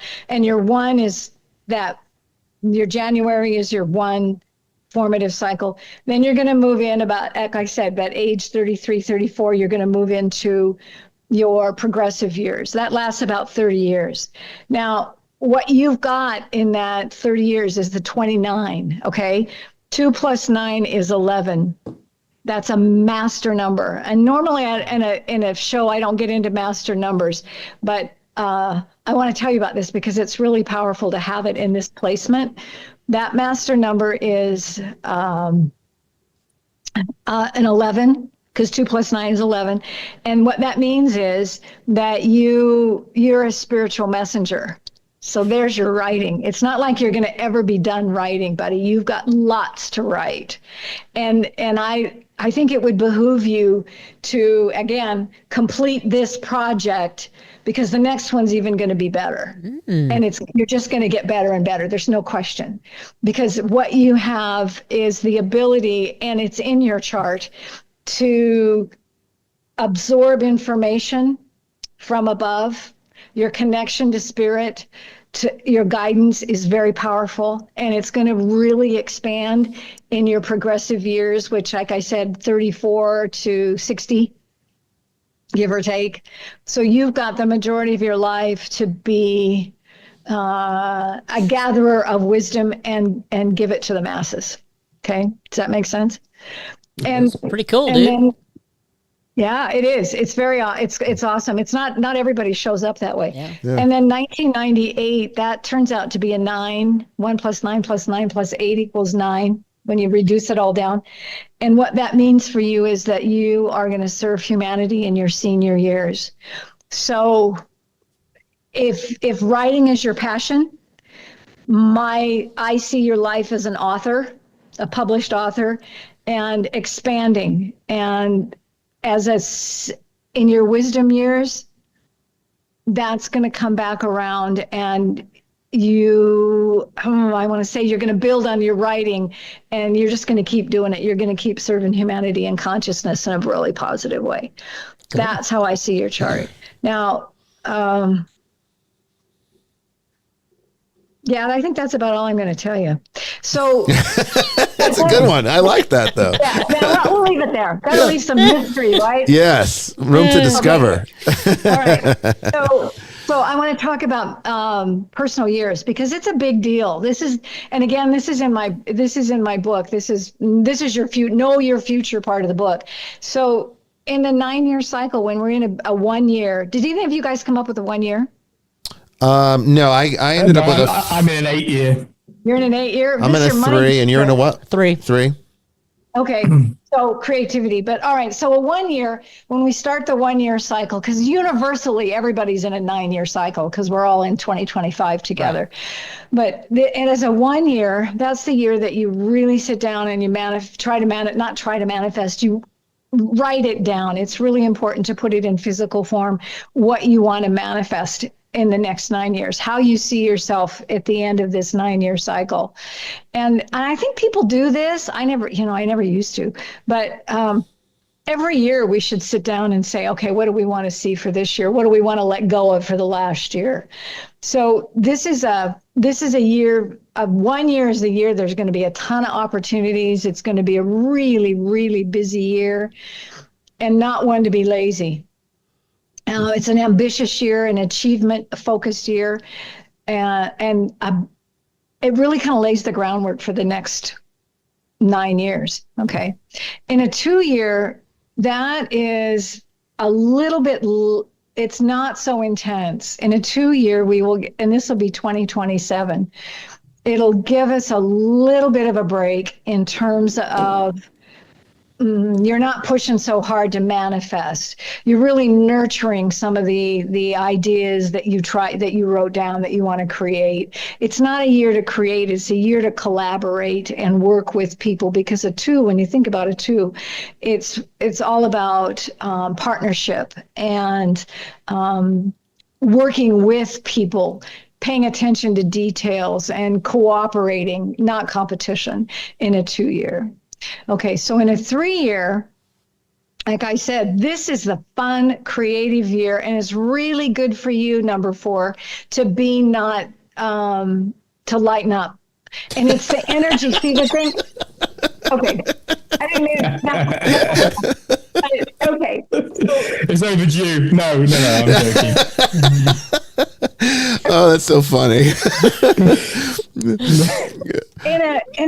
it gives you the numbers all have energy. Yeah. And that's what I'm describing here is the energy that comes into our lives. So like in this 3-year, it's a creative year. You've got to be creative if you're on this radio show. So there must be some 3 in your chart somewhere because you're actually doing this work this way and you're being communicative. A 4 would not necessarily enjoy doing this kind of work, just this show. So it's an optimistic year. It's all about being connected and growing and having some expression in some form or another, and really enjoy yourself. Like do things that you don't have to do. 3s are lucky. It's a lucky year. Money usually comes to 3s too. So addressing any emotional issues that come up, because 3's again about communication, and being artistic. Don't get scattered. And I wouldn't worry about that. As a 4, I wouldn't worry about getting scattered because you've got that structure and discipline. Oh, you yeah. understand. Yeah. So I wouldn't worry about that. But just enjoy. And that's the thing about 3s. They do know how to enjoy things. So a 3 gives you a chance to really take a break, so to speak. Now, in a 4-year, and this is why you really want to enjoy your 3-year, because that 4-year is a year to really, really work. It's all about structure and discipline and diligence and pragmatism and being practical and just getting your work done. It's a great year for 3s to write a book. It's a great year for you just to set up a new foundation. When you think about 2020, that was a 4-year, a universal 4-year. And what did we do? We had to build a new foundation. We had to readjust, had to reset and figure out how we're going to live with this new set of rules. Well, that's basically what a 4-year is about. So pay attention to details. It can be a funny. It can be a healthy year. 4 is a number for watching your health, taking care of your health. And then also learning that balance between routine and being flexible. But if you get that done and you get a good foundation built in that 4-year, a 5-year is a blast, because a 5-year is all about expansion, change, transformation, freedom at all costs. That's the year to travel, to meet people, really expand your horizons, try something new. Take risks. You don't take risks in a 4-year. That's your year just to do your work. But in a 5-year, it's a renaissance year, new beginnings, all kinds of exciting things can happen. And the main thing would be not to get caught up in all those changes, all those things that can happen. In a 6-year, that's all about home and family. Seriously, family will need you more. It'll be a time to really think about how you can nurture others, and making sure that you still take care of yourself and don't overdo the caregiving. But it's about relationship. We call it our marriage and family year. Your marriage is really, all your relationships are under the spotlight, but either you get married or divorced in a 6-year, or somewhere on the spectrum. It's like you either renew your vows or you get divorced. And that's pretty extreme, but it's like that's the energy of that year. Yeah. It's a real big relationship year, right? Interesting. Okay. Yeah. So it's good to look at this because I can chart it out. Like I'm in 3 right now, so next year's 4. The year after that's 5. So. Little heads up. Yeah. It does, and it makes sense. In a 7-year, we get to go back. Now that you've taken care of everybody in your 6-year and your relationships, in a 7-year, you get to go inward. It's your year for inner growth. It's a year to take a vision quest or do a spiritual personal growth class or something that feeds your inner being, your soul. In an 8-year, this is great, Chris. It's all about money. All about money. So you're in an 8-year business. Father Chris, you're in the 8-year? Yeah, he has been talking about that. Remember that business? Interesting.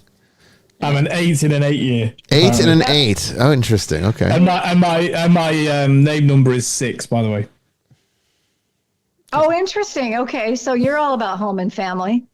That's your heart. That's your heart's desire, is being in a good relationships and good solid home, not a home body so much, but being grounded into good friendships is really important to you. But that 8, that's the year to start a business. Seriously. It's money comes and goes big time in an 8-year, big time. It flows in and out, but from my experience, mine flowed out more than it flowed in. But I think we're all experiencing that. Yeah, right. Well, that was last year, right? So as an 8-year, make sure you stay balanced, Chris. And if you're a 6, that shouldn't be hard. Both those numbers are real balanced numbers. So it's really important to keep that balance between your spiritual self and your material world, right? But it is the 8 energy is the excellent energy for entrepreneurship. It's a good year to do that. And then here we are back in the 9 year. Okay, so I'll let you guys talk. I sort of took over there. Sorry, no, that's great. No, that's such wonderful information. I'm glad you did. I mean, that's very complete, and it's very helpful to kind of figure out what the master numbers. What do you do when you get an 11 or 22 year? Do you count that, or do you just keep it as either 2 or 4? No, well, see, that's the thing. This is the free will piece, right? Because we all have free will. So if that master number feels like it's, excuse me, too intense for you, and I've seen it in charts where this spiritual gift given to you, I'm not interested. Then you reverts to 11 would revert to 2. A 22 would revert to 4, or 33 would revert to 6. Interesting. So the 22, now that's an interesting thought too, Chris. Do you have any 22s in your chart anywhere? Have you found those? Because I'll have a look. Yeah, because that 22-4 means that there's a legacy that you have to leave. That again, you have that spiritual infusion and higher vibration of the 4, which turns out to be a 22. So my middle name is a 22. Is it? There it is, right there. Susan, not with the Z, but my original Suzan name is an 11, and Owens is a 22. So it's like, okay, I got responsibility. And at least I feel that. And like I said, other people choose out of that. So you do have that 22 there, which, what is your business, Chris? I know that you're I'm just kind of starting. Yeah. So I was a full-time Anglican priest, but I left the Anglican Church and became part of something of the independent Catholic movement. But my business is really in media, influencing not just politics, but not for profit. It's trying to promote what I see as good ideas, good businesses, to try and influence public opinion. That's the main business. Awesome. Yeah. Awesome. It's and the field is wide open. I mean, it's extraordinary. Yeah. By the way, side note, I just got back from Australia. Sorry, I missed you. All right. Me too. Oh my gosh, love the country. I'm fulfilling my aim though of confusing all Americans, because I do in fact have an English accent. So because I'm from Manchester in England. So when I say it all the time, because I see in the films and TV that Americans get Australians and English people mixed up all the time. We find it hilarious. It is hilarious. Actually, I'm a dual national. Yeah. Okay. For me, it's more Kiwis and Aussies. That's where I get messed up. I think they sound Kiwis sound weird. I kind of wanted to correct them on their English too more than once. But anyway, anyway, I just wanted to let you know that. So I don't remember where we were. Somebody talk. Well, I'm a 5 and a 3 year. My birth is 5. I don't know if we covered. Have we covered? Maybe we should cover, as you did with the current years. What can we look at it for, like the birth years? Like, what does that intrinsically mean from 1 to 9? Oh, okay. So wait a minute though. What you ended up being a number what? What was your life path? My life path is 5. You are a 5 life path. Yes. Oh, interesting. I didn't remember you saying that. I didn't say it. It was first time. I just mentioned the year we're in, which is 3, but I'm actually a 5. Okay. This is Okay, 3s and 5s get along really well. And by the way, a 4 and a 5 together, really good combination. Because 5s have this insatiable curiosity. They are driven by this desire for freedom and new experiences and independence. They're incredibly adaptable, which 4s aren't, by the way. They love change. They love expansion, freedom at all costs, and avoiding any kind of routine. Which is also me, by the way, and probably Brandon too. That's why it's so hard for 3s to get structure to sit down and write. I know as a 4, I'm all about routine. I don't. Yeah, I have a set way of doing things, and if I get out of kilter, it's chaos. Yep, totally. See, Yeah. so you can see where the conflict would be. It's like I feel like I'm both of those things. oh, okay. So That's why all 3 of us get along. I was a cop too before I was a priest, and so I have that kind of sense of duty and discipline, all the rest of it. But also I have the sense of, oh, can I ever sit down and finish this book? I have that too. Mm-hmm. You know. I hear you. I totally hear you. And that's where you need that 8 structure, because the 8's pretty structured and manageable, and they've got some routine in them too. But anyway, definitely, I know it. But yeah, it's I don't know. I need to connect that to sitting down and getting the boring stuff done, which is harder. Right. Well, and that's part of being in the business world too, because you're motivated by money, right? Or success, achievement. Your achievement. Yeah. Kind of just say money is a means to an end. Yeah. Right. And so there's your pathway into structure. You know, it sounds like I've got the right business partner then in that case, because there you go. She's good at the other stuff. But she can type it for you, right? Or finish it. Okay. Anyway. But okay, so interestingly, the 5s have this really wonderful magnetic personality. They're really attractive to people. People are drawn to 5s because they're usually pretty interesting, right? I mean, it's because they've had an interesting life. They like an interesting life. They're adventuresome. Have a tendency to be competitive and kind of bold, take risks. Usually 5s are pretty good learners, pretty quick learners. Mm-hmm. That's all true. Is it okay? Yeah. Versatile, pretty versatile.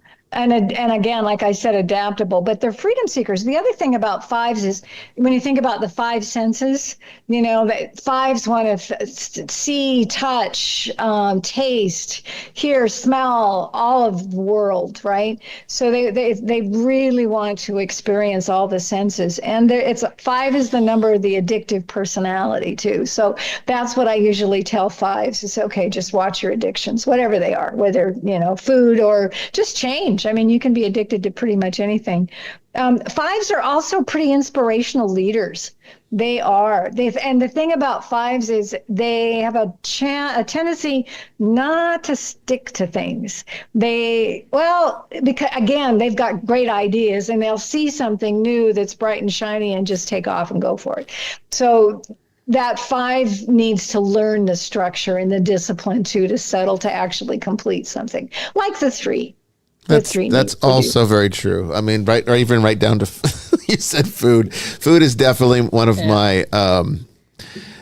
my passions. I really do enjoy eating, and I don't do simple when it comes to food. It's like I just don't.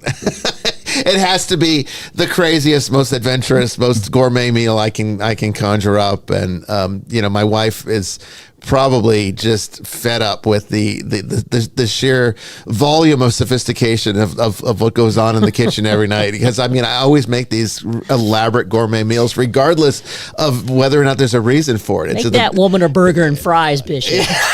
I do that from time to time, just not very often. But it's all very true. And I don't know if I could call it an addiction, but I mean, it's definitely it's a passion that I would not want to do without. I agree. You know, I mean, can I do without it? Well, I guess I could if I had to. I just don't have to. But you know, it's something that brings enjoyment and some.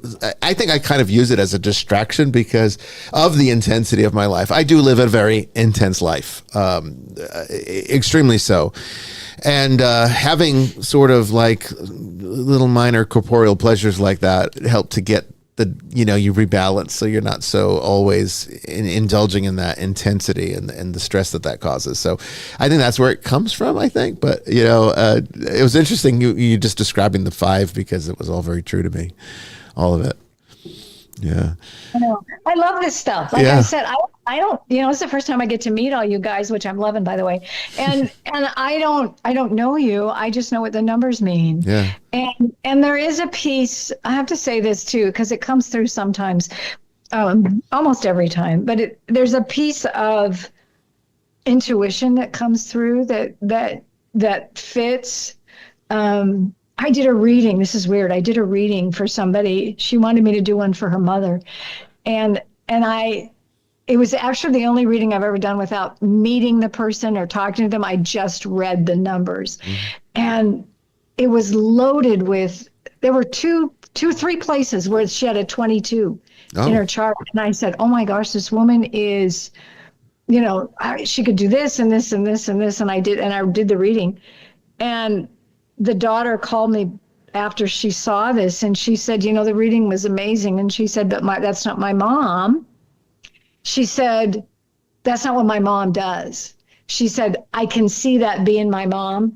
But she said, my mom just sits in the chair and gambles all the time. And it's like, oh, you chose out. Mm-hmm. You chose out of the 4, that 22-4. You chose out of doing that. So there is an element of meeting somebody and talking to them and getting the energy of who they are.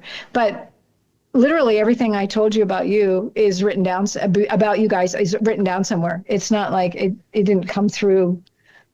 I didn't make it up. Like there's like a science to it. It's almost more science than art in a lot of ways. Mm-hmm. Where tarot is it connected to the Enneagram? I haven't studied that, but because it sounds. I mean, I'm also an 8 in the Enneagram. Oh, are you? Well, I think it's interesting. Yeah, but I think they're different, aren't they? Like they are. They're not calculated the same way. Yeah. I can't remember, the numbers are different, but I have other friends that are into Enneagrams and they say a lot of the same things. I don't know. This is my thing. I love this. So this is the one that speaks to me, and I've Speaking of another book, I got this one done. As soon as this one gets done and edited, I'm finished, and I've got another one on relationships and which numbers go best together. I think that'll be a really fun one.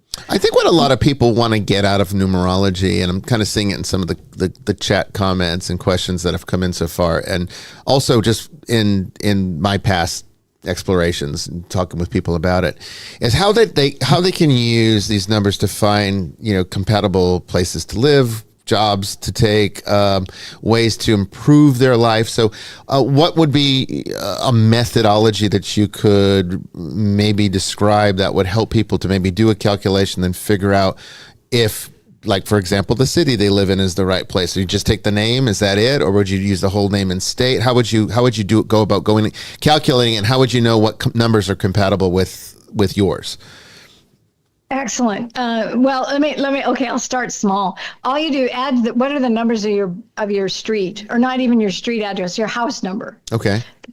That'll tell you a lot about that. I live in Coeur d'Alene, Idaho, right? By the way, I love the South. I love to visit the South, and but everything you said, I totally get. Yeah. Anyway, I'm in North Idaho. I'm in the Pacific Northwest, and nice. Of course, it would all be really nice to you. We're all really laid back here. Yeah. Mm-hmm. So I love that area. Yeah, it's lovely. Anyway, I live downtown, and there's 3 big buildings that are right next to me. There's one building that the address is a 4, and I lived in that building, and they are such the rule followers. I'm not kidding. They don't like dogs. They wouldn't even let a dog live overnight they're strict rule followers. I didn't last long in that house, in that building. And then another building, it was a 3, and creative, lots of fun. Another building totals a 1, and people they're friendly, but nobody really knows each other. So it's all really independent. Yeah. So your total of your the number of your house will tell you a lot. If it's an 8, sometimes that means it's a good monetarily, or can cost you a lot. A 6 is a really good house number because it's home. That's the number of home, family, relationships. That's a really good number. A 2 is a really good number for a house. A 1, if you want to live alone, pretty good, independent. A 7 is spiritual, I would put it as. Might be a kind of a hermit house, but spiritual growth would happen. A 9 would be a humanitarian kind of, could be a 3 would be a great social house. A 9, I would put it as a lot of change, transformation in a 9. What was a 5? Did you say 5? That's what I am. We live in a 5.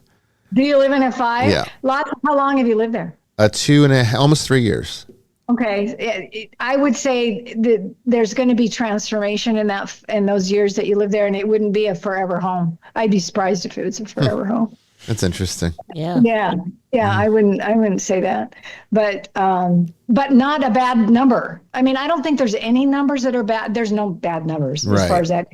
But they mean something different. Okay, so as far as compatibility goes, there's lots of ways to look at this. I did a reading for a woman the other day, and she had 1s all over her chart. Now, 1 is independent, single, loving.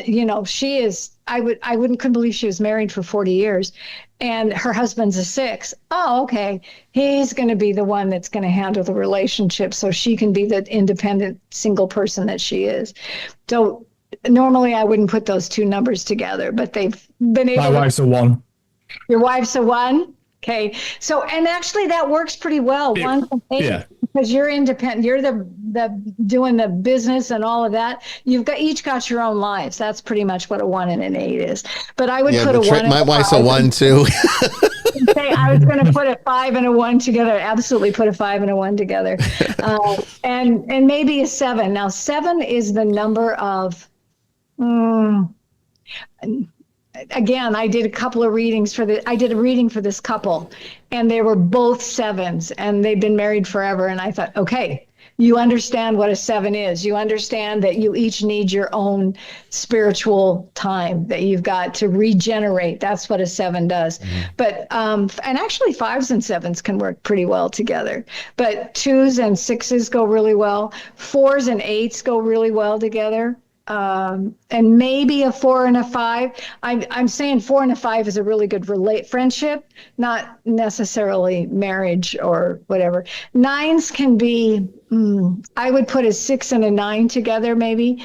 9s, if they're not grounded, if they don't have any grounded numbers, 9s can kind of just, I want to say, float around in the cosmos. They look at the big picture.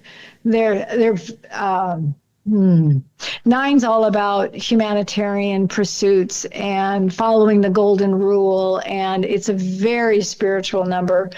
And again, sometimes they have a hard time being grounded.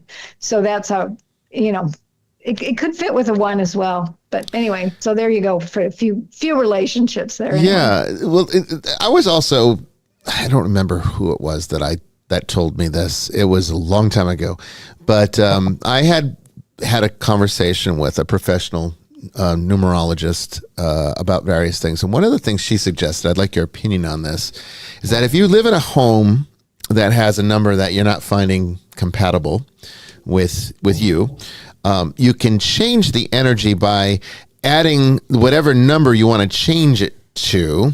So let's say, I live in a 5. I do.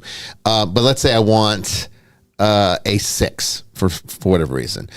You can put the number 1 above your door, and it will shift the energy from a 5 to a 6. Do you agree with that, or is that was that her own kind of thing? That sounds like fun. Sure. Okay, so here, let me tell you what I did. I told you Suzan, Susan, is my legal name. Mm-hmm. I was born Susan that way. And the reason that I put the Z in there is it's not legal. It's just my nom de plume. Mm-hmm. But the reason I added the Z is because Z is an 8. Every letter in the alphabet is attached to a number. And the letters H, Q, and Z are a number 8. Well, I didn't have an 8 anywhere in my chart, anywhere. And we already talked about 8's the number Money. of business, money and all that. So entrepreneurship. So I put that Susan in the Z in there, and it doesn't change who I'm meant to be, but it does bring in the energy of that 8 that I didn't have before. Interesting. So you can do that. Yeah. Yeah. Well, people change their name all the time. Oh, I wasn't born Owens. And so, but I've kept it for a lot of reasons. It's easier and I don't want to mess with it. And I like it. So there's that, but I know what my birth numbers are. So that's what I go by. But yeah, I brought in this energy of Owens. Now I have that it just brings in more energy, more numbers into your life. That's all. But so, yeah, I would agree with that. I would say, yeah, sure. Hang a 1 above your door if you think that won't mess up the mailman. Yeah. Put it on the inside. She said to put a small little number on the inside above your door, and it will change the energy to something that you would find more conducive for whatever reason you wanted to change it. Because I definitely have noticed that the places that I've lived, and I think the last 5 houses have all been 5 different numbers, have all been very, very different, and they do absolutely correspond to the qualities, the archetypal qualities of what those numbers represent. And some of them have been rather toxic. This has been an interesting place. I've never lived in a place that I have thoroughly loved and thoroughly hated at the same time. It's a very, but I guess that is kind of 5-like energy, isn't it? Yeah. So it's strange because I do enjoy so much of it, but it's got a life of its own here that can really try you after a while. Like mine's a 3. A 3. And I've been fighting that property. I've been there 2.5 years, and I've been fighting that property to get anything done. It's always a struggle, even though I love it because it's 17 acres of thick woods, and I've got animals everywhere. And so do you think it's because you're a 4, right? Mm-hmm. And you like structure and rules, and 3 is more about growth and breaking out? If you think that might be the conflict? Maybe. But as I said, the more I mature, the older I get, the more I'm like, rules, psst. You're going to get, what could it be, the house that's making you feel that way, though? I hope so. Hopefully we can come to a maybe you need to put a number above your door. Yeah, I might need to change my number. Change your name. Might need a name. You've got more names than you know what to do with, though. That's the problem. I've got plenty of names. Yep. All right, let's take our second break here. We're talking with Suzan Owens about numerology, and there's more to come. We'll also be taking some of your questions from the chat. You can even call into the show. I'll put that number up shortly. Don't go anywhere. Very good.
Welcome back, everyone, to the third and final hour of Vestiges After Dark. We have been talking with Suzan Owens about numerology. Such a fascinating subject and such a wonderful guest. So informative. Make sure you go and get her book. It's on Amazon, and we also put the link up there in the chat. Jamie, if you could put it up there one more time, that'd be great. If you have a question tonight, you can ask it in the chat room on YouTube. My screen is freezing up a bit. I'm getting a little bit from Facebook for some reason, but YouTube's the one that I'm able to see very clearly tonight. I don't know what's wrong with the software. It's just not working the way it normally does. So if you have a question, come into the YouTube chat. That's probably the best place to ask your question. You can also call into the show, 802-321-0073. That's 802-321-0073. We'd love to hear from you. Any questions you might have, we'll do our best to answer them. When we come back here, we'll be talking more with Suzan about numerology. And I think there's already a few questions here that we need to get to as well. So don't go anywhere.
Okay, so before we jump right back in here, Brandon, Jamie, Father Chris, anybody see any questions from the last hour that we'd like to, maybe get answered?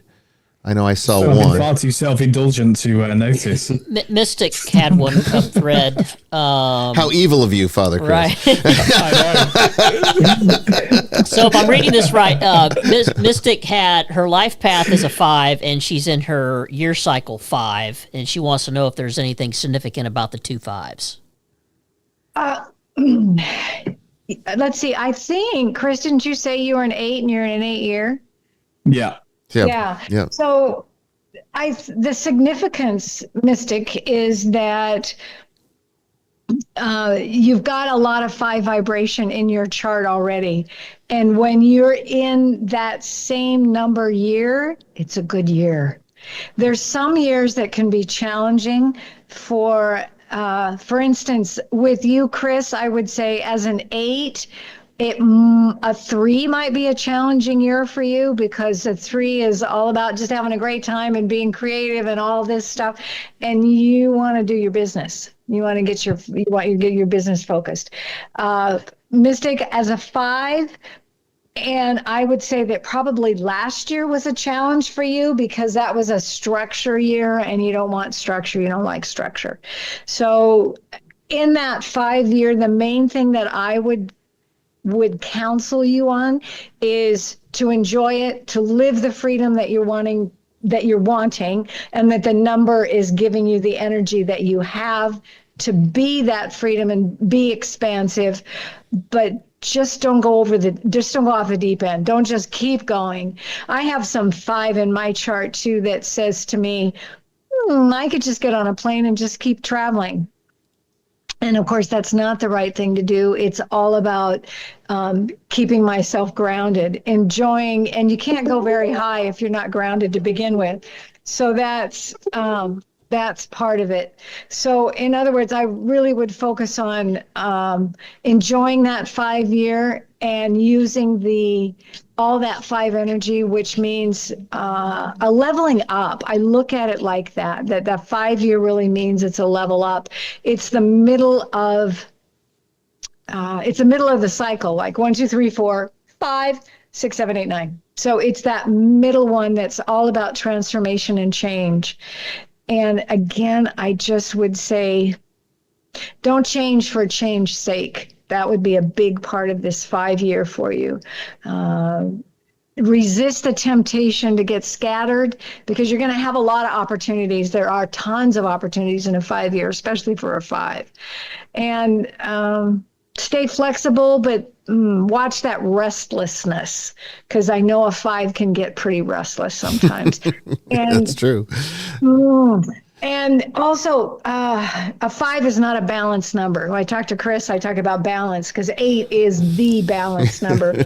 I think about flipping that 8 on its side. You've got one side spiritual, one side material. That's that infinity symbol. It's balance, all about balance. 5 is not showing balance anywhere, but try to see if you can maintain some balance and while you embrace that freedom and expansion. And it's going to be a fast year. It's going to be busy. And like I said, lots of opportunities coming. It's going to be fast paced, and try to stay, well, you already are adaptable. If you're a 5, you're already pretty adaptable, but it's going to be rapid changes and lots of surprises.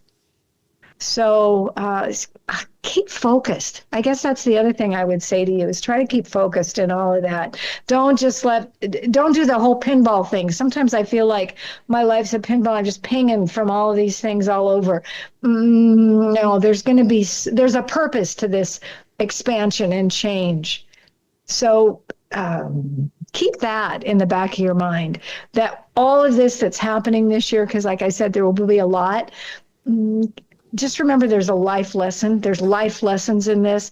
There's not just life lessons, but things to learn, personal growth. There's lots of opportunities.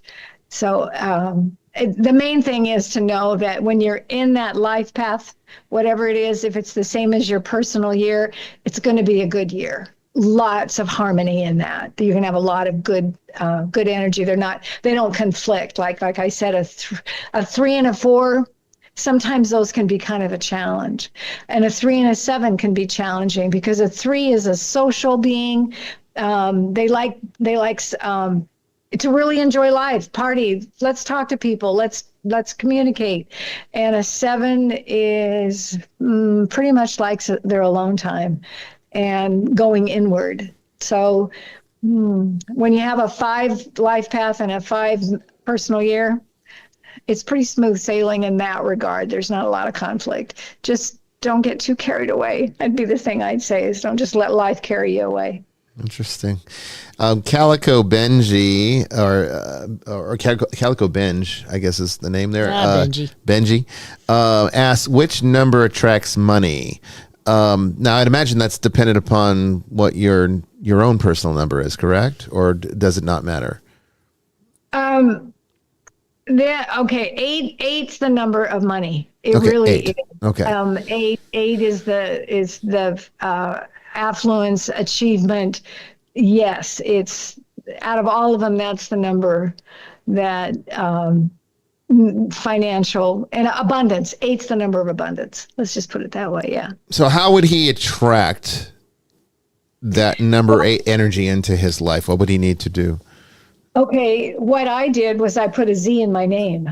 So I got some 8 energy in my name.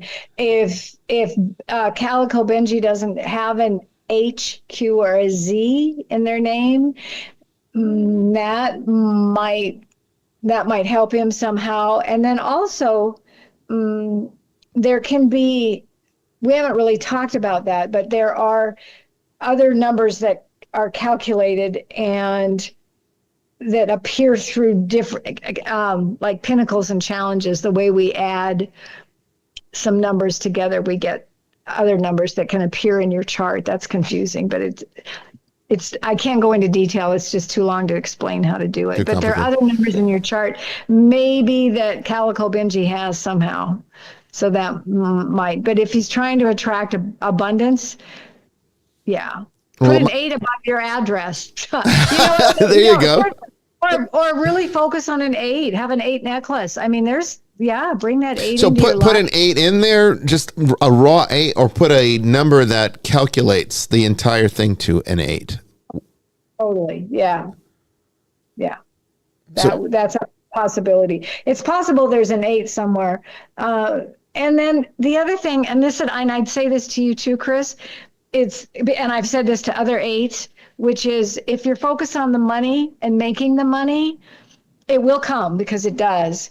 But the focusing on the bigger purpose, which is being of service, right? Which you do, because you've talked about what you want to do, this intellectual property, and you want to help and you want to guide and you want to inform.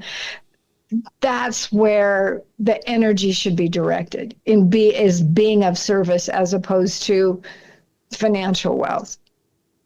It'd have to be. I wouldn't be sufficiently motivated to accumulate money. That's not meaningful. Right, exactly. You got that one, right? Yeah. And I think that's what I'd say to Calico Benji too, is just focus on a way of being of service that can generate some abundance in your life. Okay. Moosh asks, next question, do I need to look at my birth certificate name only? I was not named until later. It only shows the name girl with my dad's last name, which was Pfeiffer. However, I grew up without a father. Oh, interesting. I love this. Okay, so here's the story. This guy, and honestly, the name doesn't matter because his born and the hospital misspelled his name on his birth certificate. Okay. And then a little while later, they discovered this. Mom went back in to change it. Well, there was a typo in the county office and they messed it up again. So finally, the third time. So he has 3 birth certificates, right? Well, the correct one was the original one that was wrong, right? Mm-hmm. Because the hospital messed it up. But that's the one that most applied to his life. I also have a friend that was an orphan when they were born, and his birth certificate said, baby bastard boy. Oh, wow. Oh, geez. Wow. Oh, man.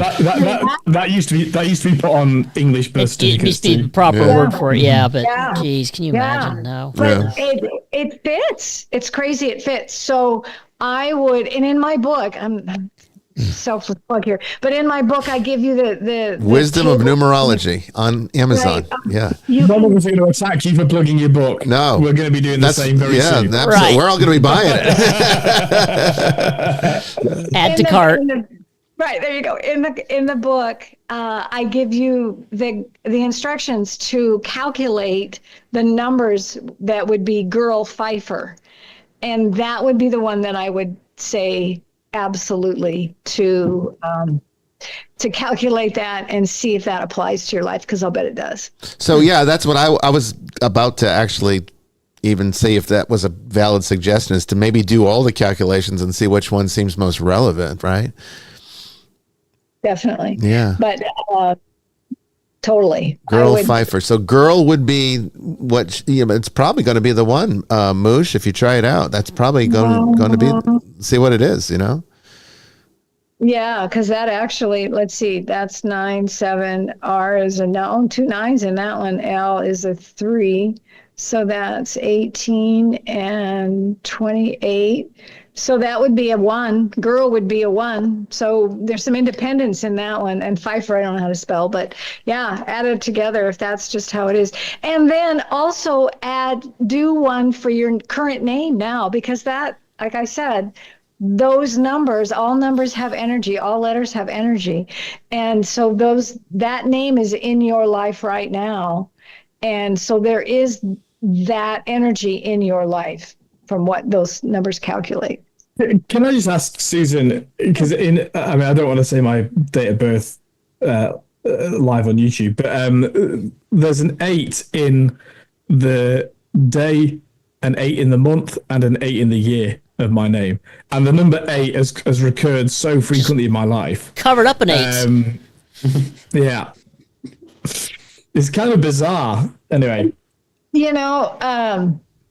okay, so I have a friend that she has 3 names, and when I look at her name, she has 11 number 1s in her name. And I think, if I'd known about numerology when she was born, I would have counseled her mother, don't ever do that to anybody. But the thing that I would say to you is to have all those 8s. That is a heavy influence of 8. Now, I don't see that as a bad thing because I am very, very fond of 8s. So, because I think that's really, really good energy to have. But you can get too much of a I want to say of a good thing, right? So when you're thinking about having that extra multiple 8, that really just means that you're excellent at management and organizational skills. I would say they're stellar. You're a diligent worker. I mean, I don't see you necessarily I've kind of dissed a lot of 4s this time, but it's not like there's too much structure, because the 8 is more organizational than worker bee. Okay. The 8 is goal oriented and visionary. Okay. And that's really your foundation for your success.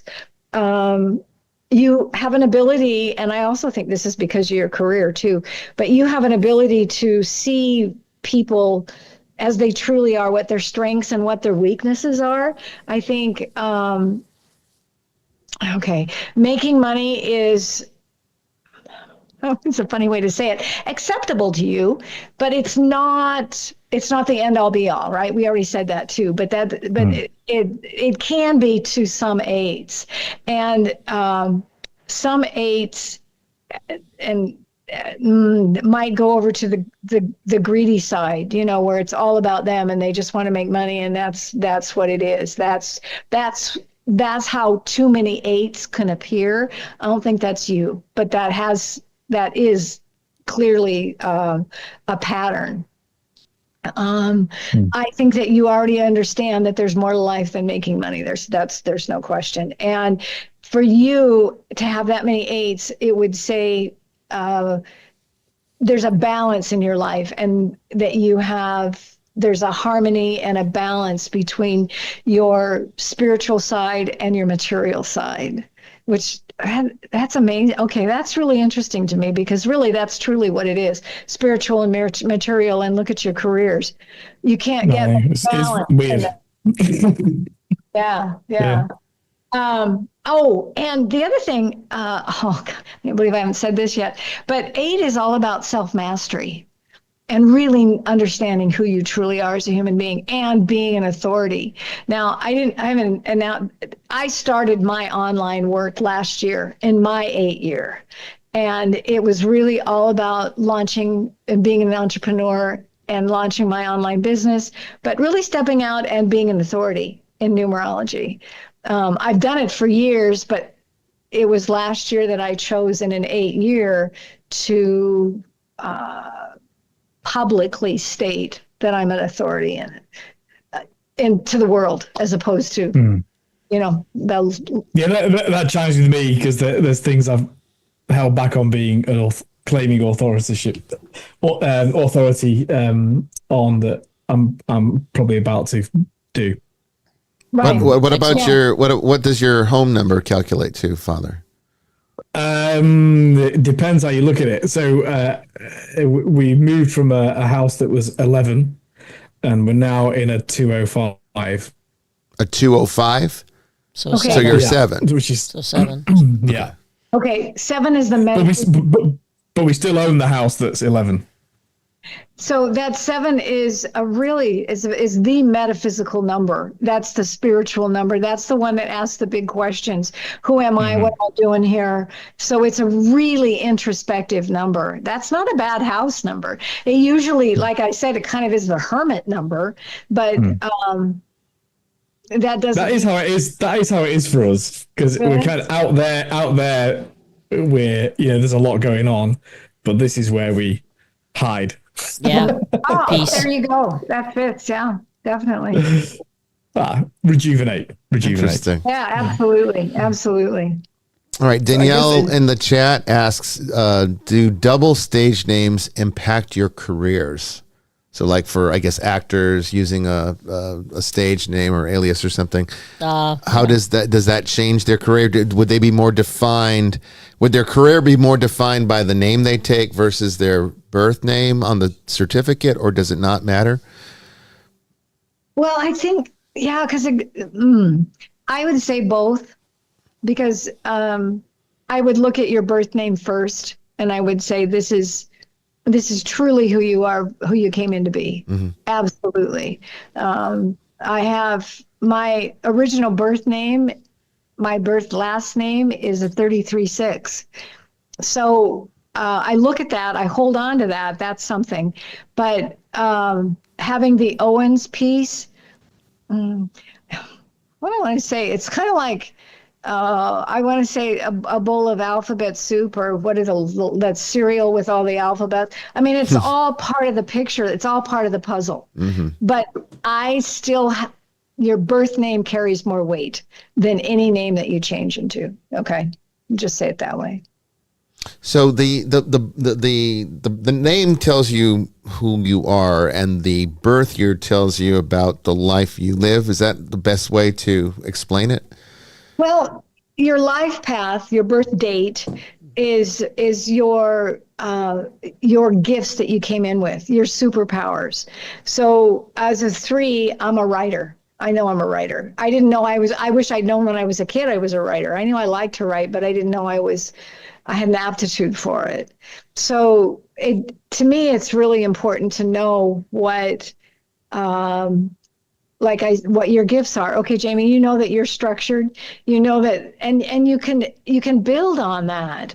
That's what I'm thinking is like, okay, if I knew that I was, and not to get so focused on one direction, because Force can do that too. They can get hyper focused one way and then, with the blinders on, or a lot of times Force won't get out of their box. They like their box. It's comfortable in there. Also, being a Cancer, right. I like my comfortable little cozy little box. Absolutely.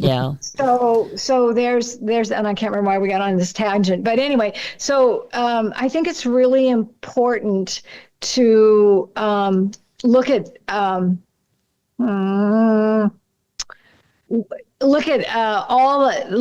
your life path and all the gifts that are available and open to you, what you're born given, what your gifts are. And I'm not saying that you have to be, that's strictly what you're going to do, but it's nice to know. It's nice to know that, okay, you might have an aptitude to be an actor or a singer or a mystic, or you're a great caregiver, or you have a huge humanitarian focus that could be a real big part of your life, or you've got great management skills. So knowing that's your life path, that's your birth date.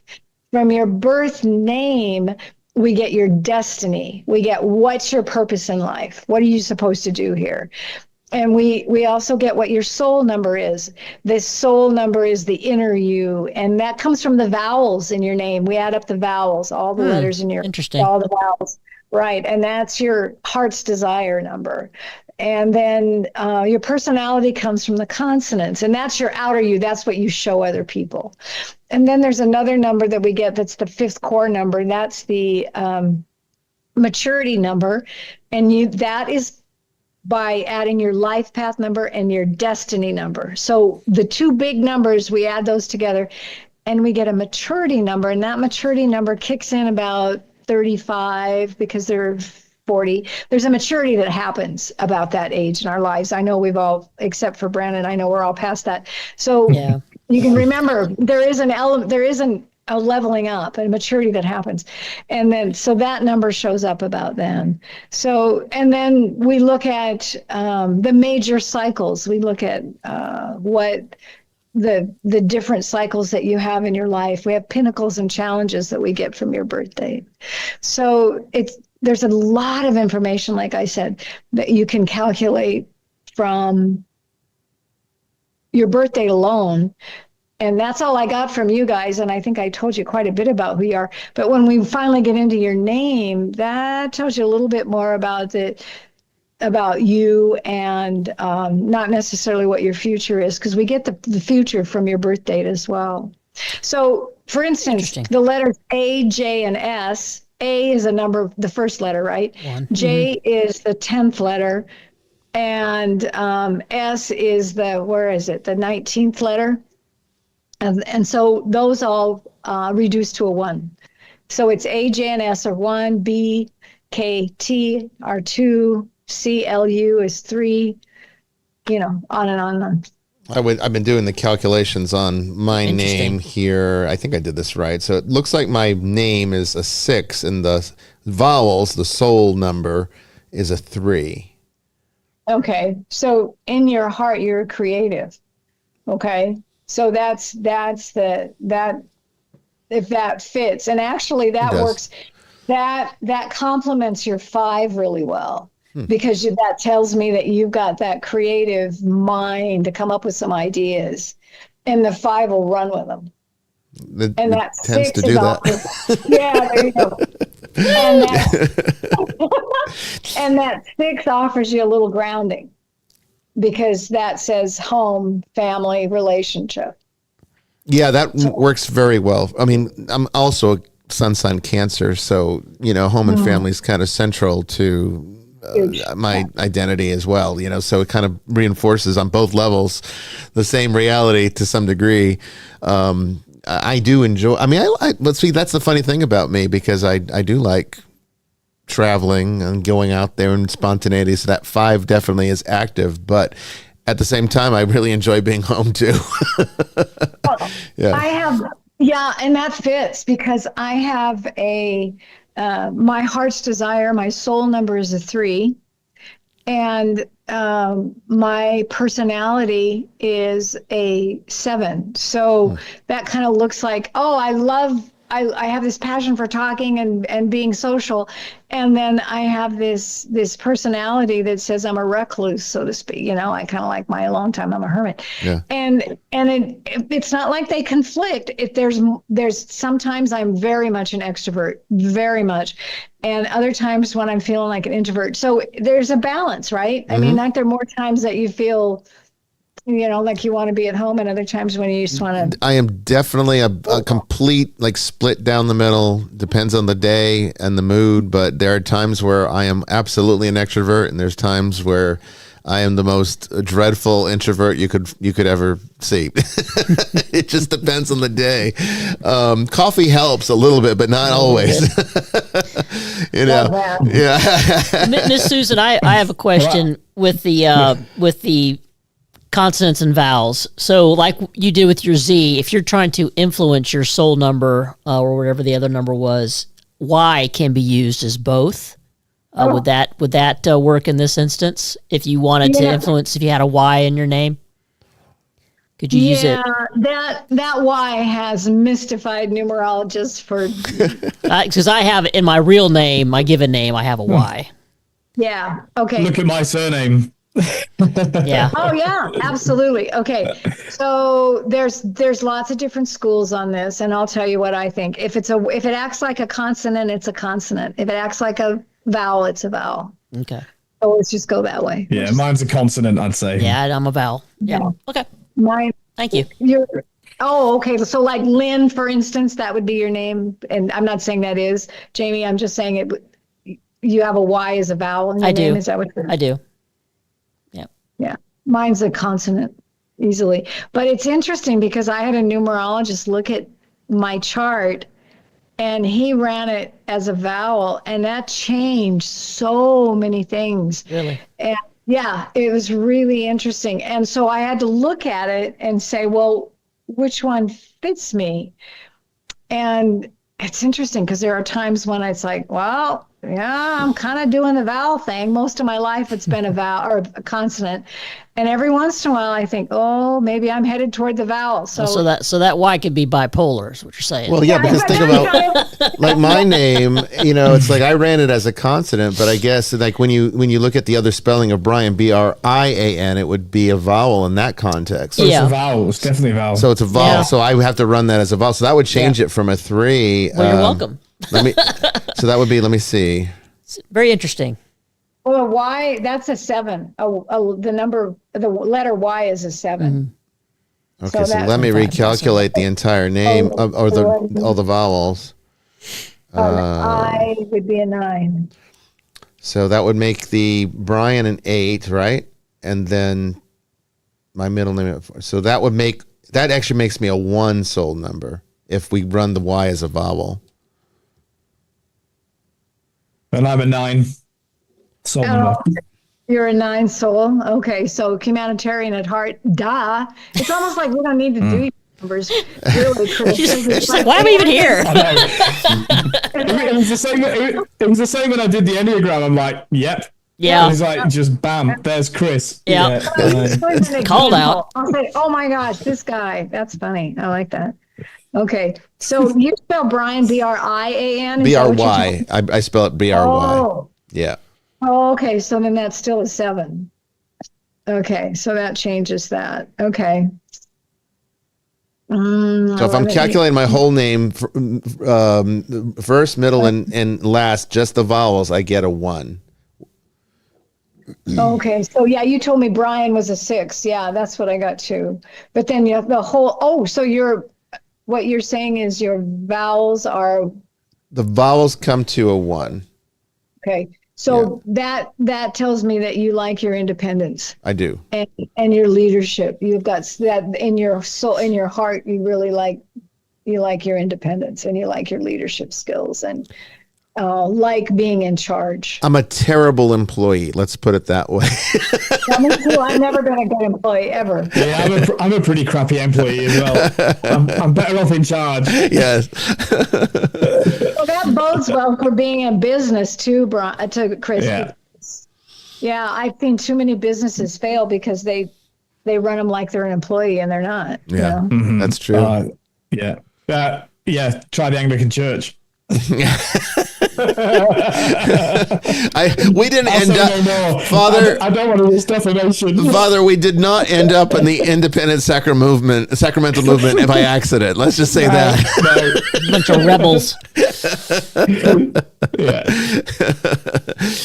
Susan, I don't know how familiar you are with the ISM, but the independent sacramental movement is pretty much for people that were called to priesthood who just could not deal with the politics of the larger church establishment. So we go into the ISM, and it gives us pretty much the freedom to still be Catholic, but not have to deal with all of the red tape and bureaucracy. to be very rude about it, I was sick of working for beta males. There you go. Well, there you go. Well, that's a whole different picture than I ever had. Interesting. That's fascinating. Yeah. I have no idea about it. It's why we can get married, and it's why we can explore like some of the topics on this show without there being any kind of conflict of interest, because we're not held by a leash, as it is in the.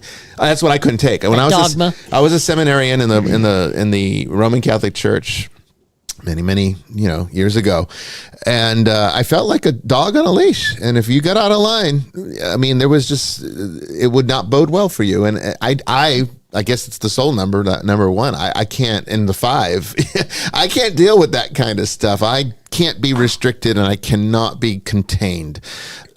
My creativity is just too all over the place for that. So everything you've said has been so true to my life story, because it's like, it makes perfect sense seeing all these categories and how they manifested were exactly the way you described them. So it's really interesting. So Susan, I do have a question. Going back to the house numbers, mine added up to 11. There it is again. Don't move. I'd say stay there, because that parallels your 11 of your 29. Remember that your birthday is a 29, which is an 11. Very spiritual, very spiritual house. A 2 is a fabulous house number because it's balanced, it's compatibility, it's cooperation, it's supportive, and having that 11 gives you that spiritual influence as well. So it's a perfect house for you. Absolutely. It fosters creativity. It's excellent. Okay, so my parents are divorced, and so the number I gave you was for my dad's house, and I tested my mom's house, and it's 11. Oh, I love it. I love it. There you go. So both houses are 11. So Brandon, just live at home. It's going to be a better situation. It doesn't matter which one you pick. Just live at home. 11 cents. Yeah, there you go.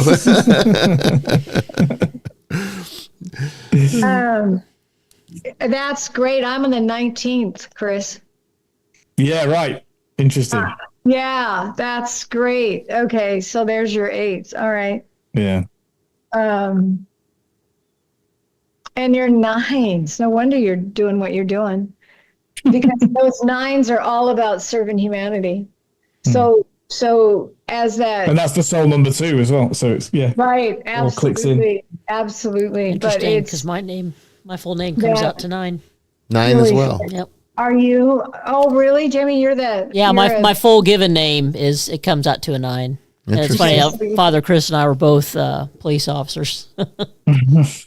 Well, you're serving humanity in different ways, boy. I'll tell you that. Yeah. But still, that's what that is. And the thing about that, because it's transitional, because when you're in that 9, when you have a 9 energy wherever it shows up, it means that and I don't know if in your realm if you have past lives, but in mine we do. And what it means is in this 9 lifetime or number that you use all the other experiences you had 1 through 8 in this experience. So for instance, your name is a 9. It's telling me that you are using your past life experiences as ones on to through 8s to experience this 9 this year. So 9 is a transformational number. That was the other piece of that 9. It's a significant time for reflection and preparation for a new cycle, a new experience, a new life. And the other thing about that 9,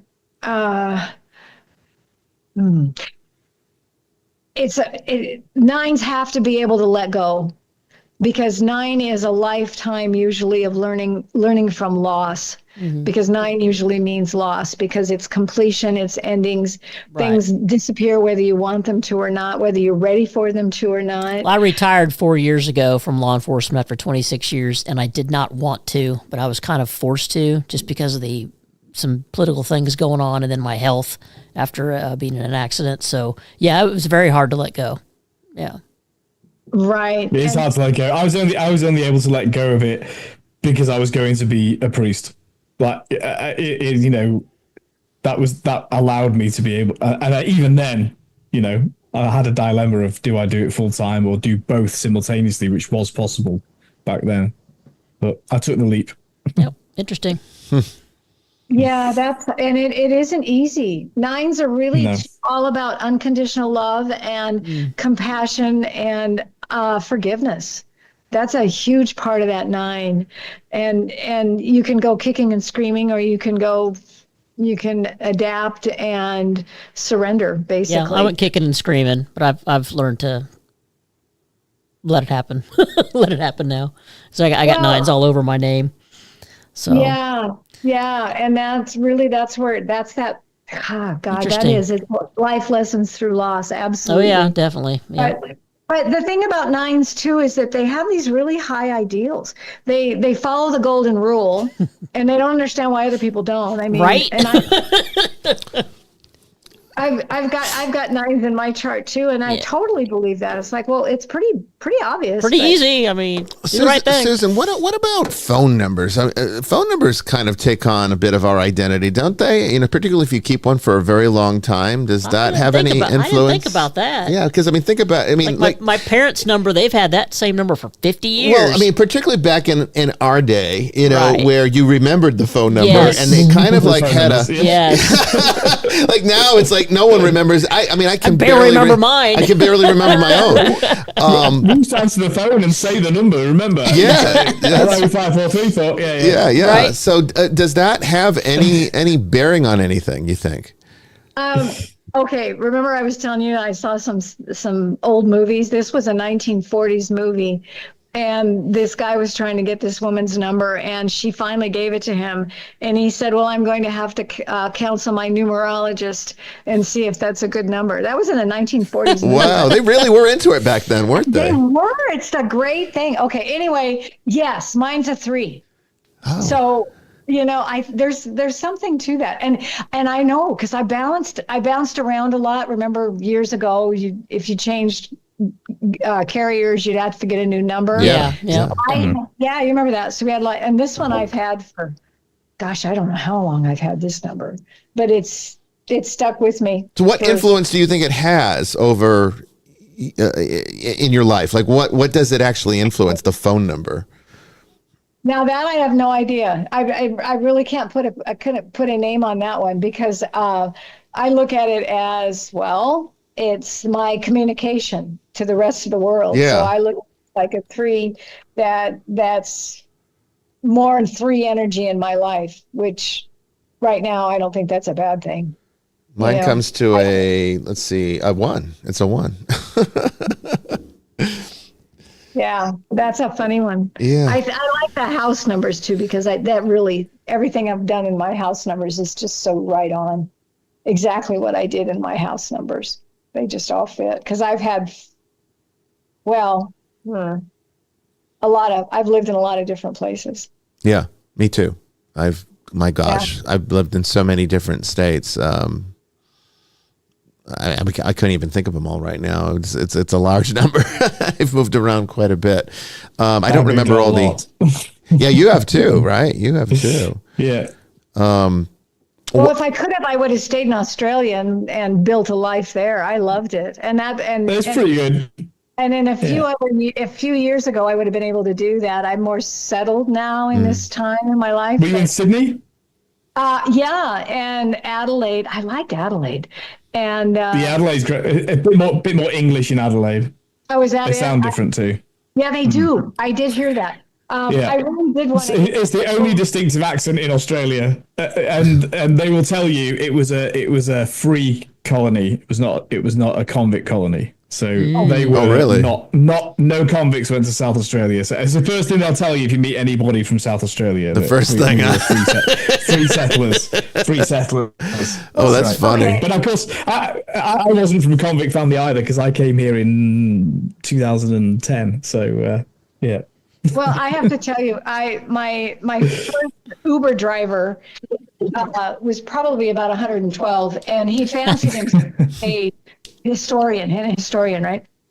So we had a long drive from the airport to my hotel by the Opera House, and he told me all about the convicts, right? He said, well, none of them were really bad, because the really bad ones, they, of course, hunt. Yeah. They all tell you that. They're not all bred thieves, let me tell you. So he was, kind of calming my fears that their forefathers were all, they weren't murderers. That's true. Right. Anyway, but I thought that was, and I thought, yeah, okay, whatever. But I didn't know that Adelaide was convict free. Yeah, convict free. Yeah, I'm amazed they didn't tell you as soon as you got off the plane at Adelaide. I'm amazed it wasn't on the announcement on the plane. By the way, lots of Welsh and Germans settled in Adelaide. There you go. Oh, really? Well, I don't know about that either. But anyway, no, I wanted to go north. I wanted to see the Gold Coast, but the cyclone Alfred stopped me from. Yeah. It is nice up there. Next time. But next time you would have driven past my house on your way to your hotel. So really? next time, get in touch. Well, the first time I was in Adelaide and Melbourne, I was on a freighter. I traveled from New Zealand and to Australia, and then I was headed to Singapore and to China on a freighter. Oh, wow. The story is me and 25 sailors went to China. So, you're going to have me back, and I'll tell you about my life travels. Oh, absolutely. Absolutely. We would love to have you back on the show. Oh gosh, yes. But I've traveled all over the world too, and I've got great stories about. I lived in Cairo. I lived in Egypt for a year. Oh, wow. Traveled through Africa, drove myself through Namibia, and lived in France and in Nice. And, anyway, so I'd love to. We threes like to talk. Brandon, you're not getting the word in, otherwise. Brandon's soaking up all. Hey, Brandon did have a question earlier. Did we address? He asked why the 11 is 11 and not 2. Oh, well, that's the master number. Good question. When you get two numbers that are identical together, like 11, 22, 33, 44, all the way up, those are master numbers, and you don't reduce those. Okay? So if someone's name is an 11 then? How does that operate? That, for instance, because Brandon's birthday, 29, is an 11, and that is an 11 is a spiritual messenger. That means that they're here to, I don't want to say channel, absorb information from a higher source and give it to humanity to raise consciousness. That's it in a nutshell, what that 11 means. That's and again, you can choose out of that. So you can, if it feels like it's too much responsibility, then you're a 2. That's easy to do. A 22-4. So that was what I was thinking, Jamie. If your 4 ends up being a 22-4 when you add your numbers together, that 22-4 means that you have a legacy to build, because that 4 again is the worker bee, right? Right. But with that 22, that says a global scale. You've got a legacy to leave as a responsibility for humanity, and to I'll have to recalculate that. Calculate that, make sure it doesn't. And the way that you do that is, first of all, you can add your birth date together in 2 different ways. We didn't even do this. You can reduce each number down. So, like, for instance, if your birth date was today, what is today? 3/25, 2025. So you could go 3. You Americans putting the month first, it makes no sense. I know, that messes you Australians, Okay, anyway, so it would be 3, and then it would be 25. So 2 plus 5 is 7. So 3 plus 7, and then you would make 2025 a 9. So 3 plus 7 is 10. And 9 would be 19. 1 plus 9 is 10, which would be a 1. So you can do it that way, or you can go 3 plus 2 is 5, plus 5 is 10, plus 2 is 12, plus 2 is 14, plus 5 is 19. And then that's how I did mine, yeah. Okay, so do it both ways, because there's some ways that will show up as a master number. So I add them both ways when I do them. Okay. Sure, not to miss that master number somehow in there. The master number. You got to look for it. Yeah, see what it does. It gives you that higher vibration, a spiritual vibration, and you guys are talking about that the whole first hour. So absolutely. Yeah. Well, cool. I just want to say that it has been fantastic having you on here. People are begging for you to come back, Suzan. So I think we need to definitely schedule you on for another season, definitely. And there's always no limit to what you can talk about with stuff like this. Numerology can just go on and on. But I'll have a chance to read your book by the time next time I talk with you. So that will be a good thing too. I'll probably have a lot of questions. Well, and my new one will be out too again, April 22nd, fingers crossed. Know your future, know your superpowers, know your future. Okay. We'll have her back to talk about the new book. Yeah, definitely. Okay, I'm coming back for sure. Please. Absolutely, Yeah, we'd love to have you. Yeah, It's been awesome. Is there anything else that you want to share with the audience? Contact websites, anything like that you would like to share? I mean, you're more than welcome to. Oh, thanks so much. Well, if you want a reading, check out my website, wisdomandnumerology.com. Also, I have a monthly newsletter. I'm getting a weekly one put together too. But if you want, we talked about personal years. Well, every month I send you an update about what that month means to you in your personal year. So let's see. What did we talk about? You're in a 5-year. Somebody's in a 5-year, aren't we? I'm a 5 and a 3-year. I think you're in a 3-year. Yeah. Okay. So, for instance, if you're in a 3-year, then March is a 6-month for you. You add the year plus the month, and that means that this is your home and family month. Take your wife out for dinner. Spend some time with your family, big time. And then also do a home improvement project. So, anyway, back to my newsletter. I send out a monthly newsletter, tell you what that month means to you within your own personal year. And that's a freebie. I'm happy to do that. Oh, so sign up on my website and I'll give you that. Follow me on Facebook, YouTube, all of them. I'm there.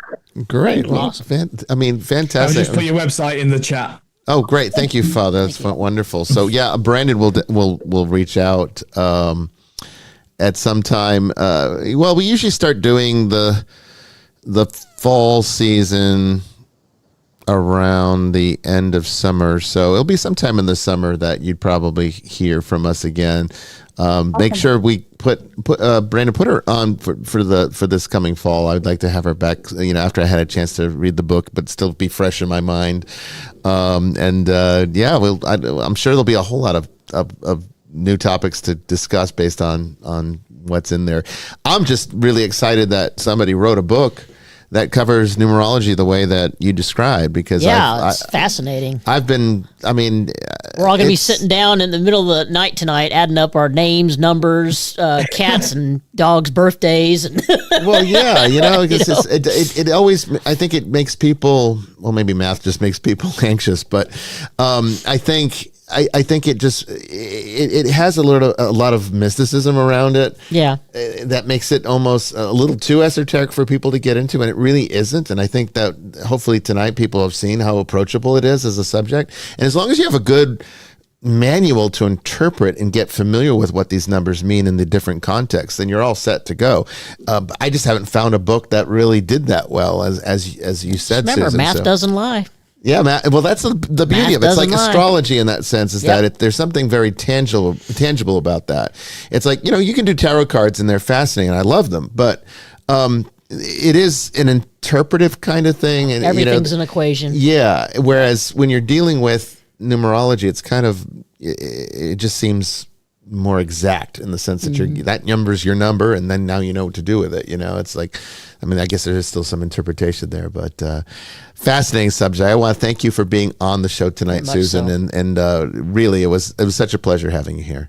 Thank you. I had so much fun. It's a pleasure to meet all of you. I really, you as well. You're a dear.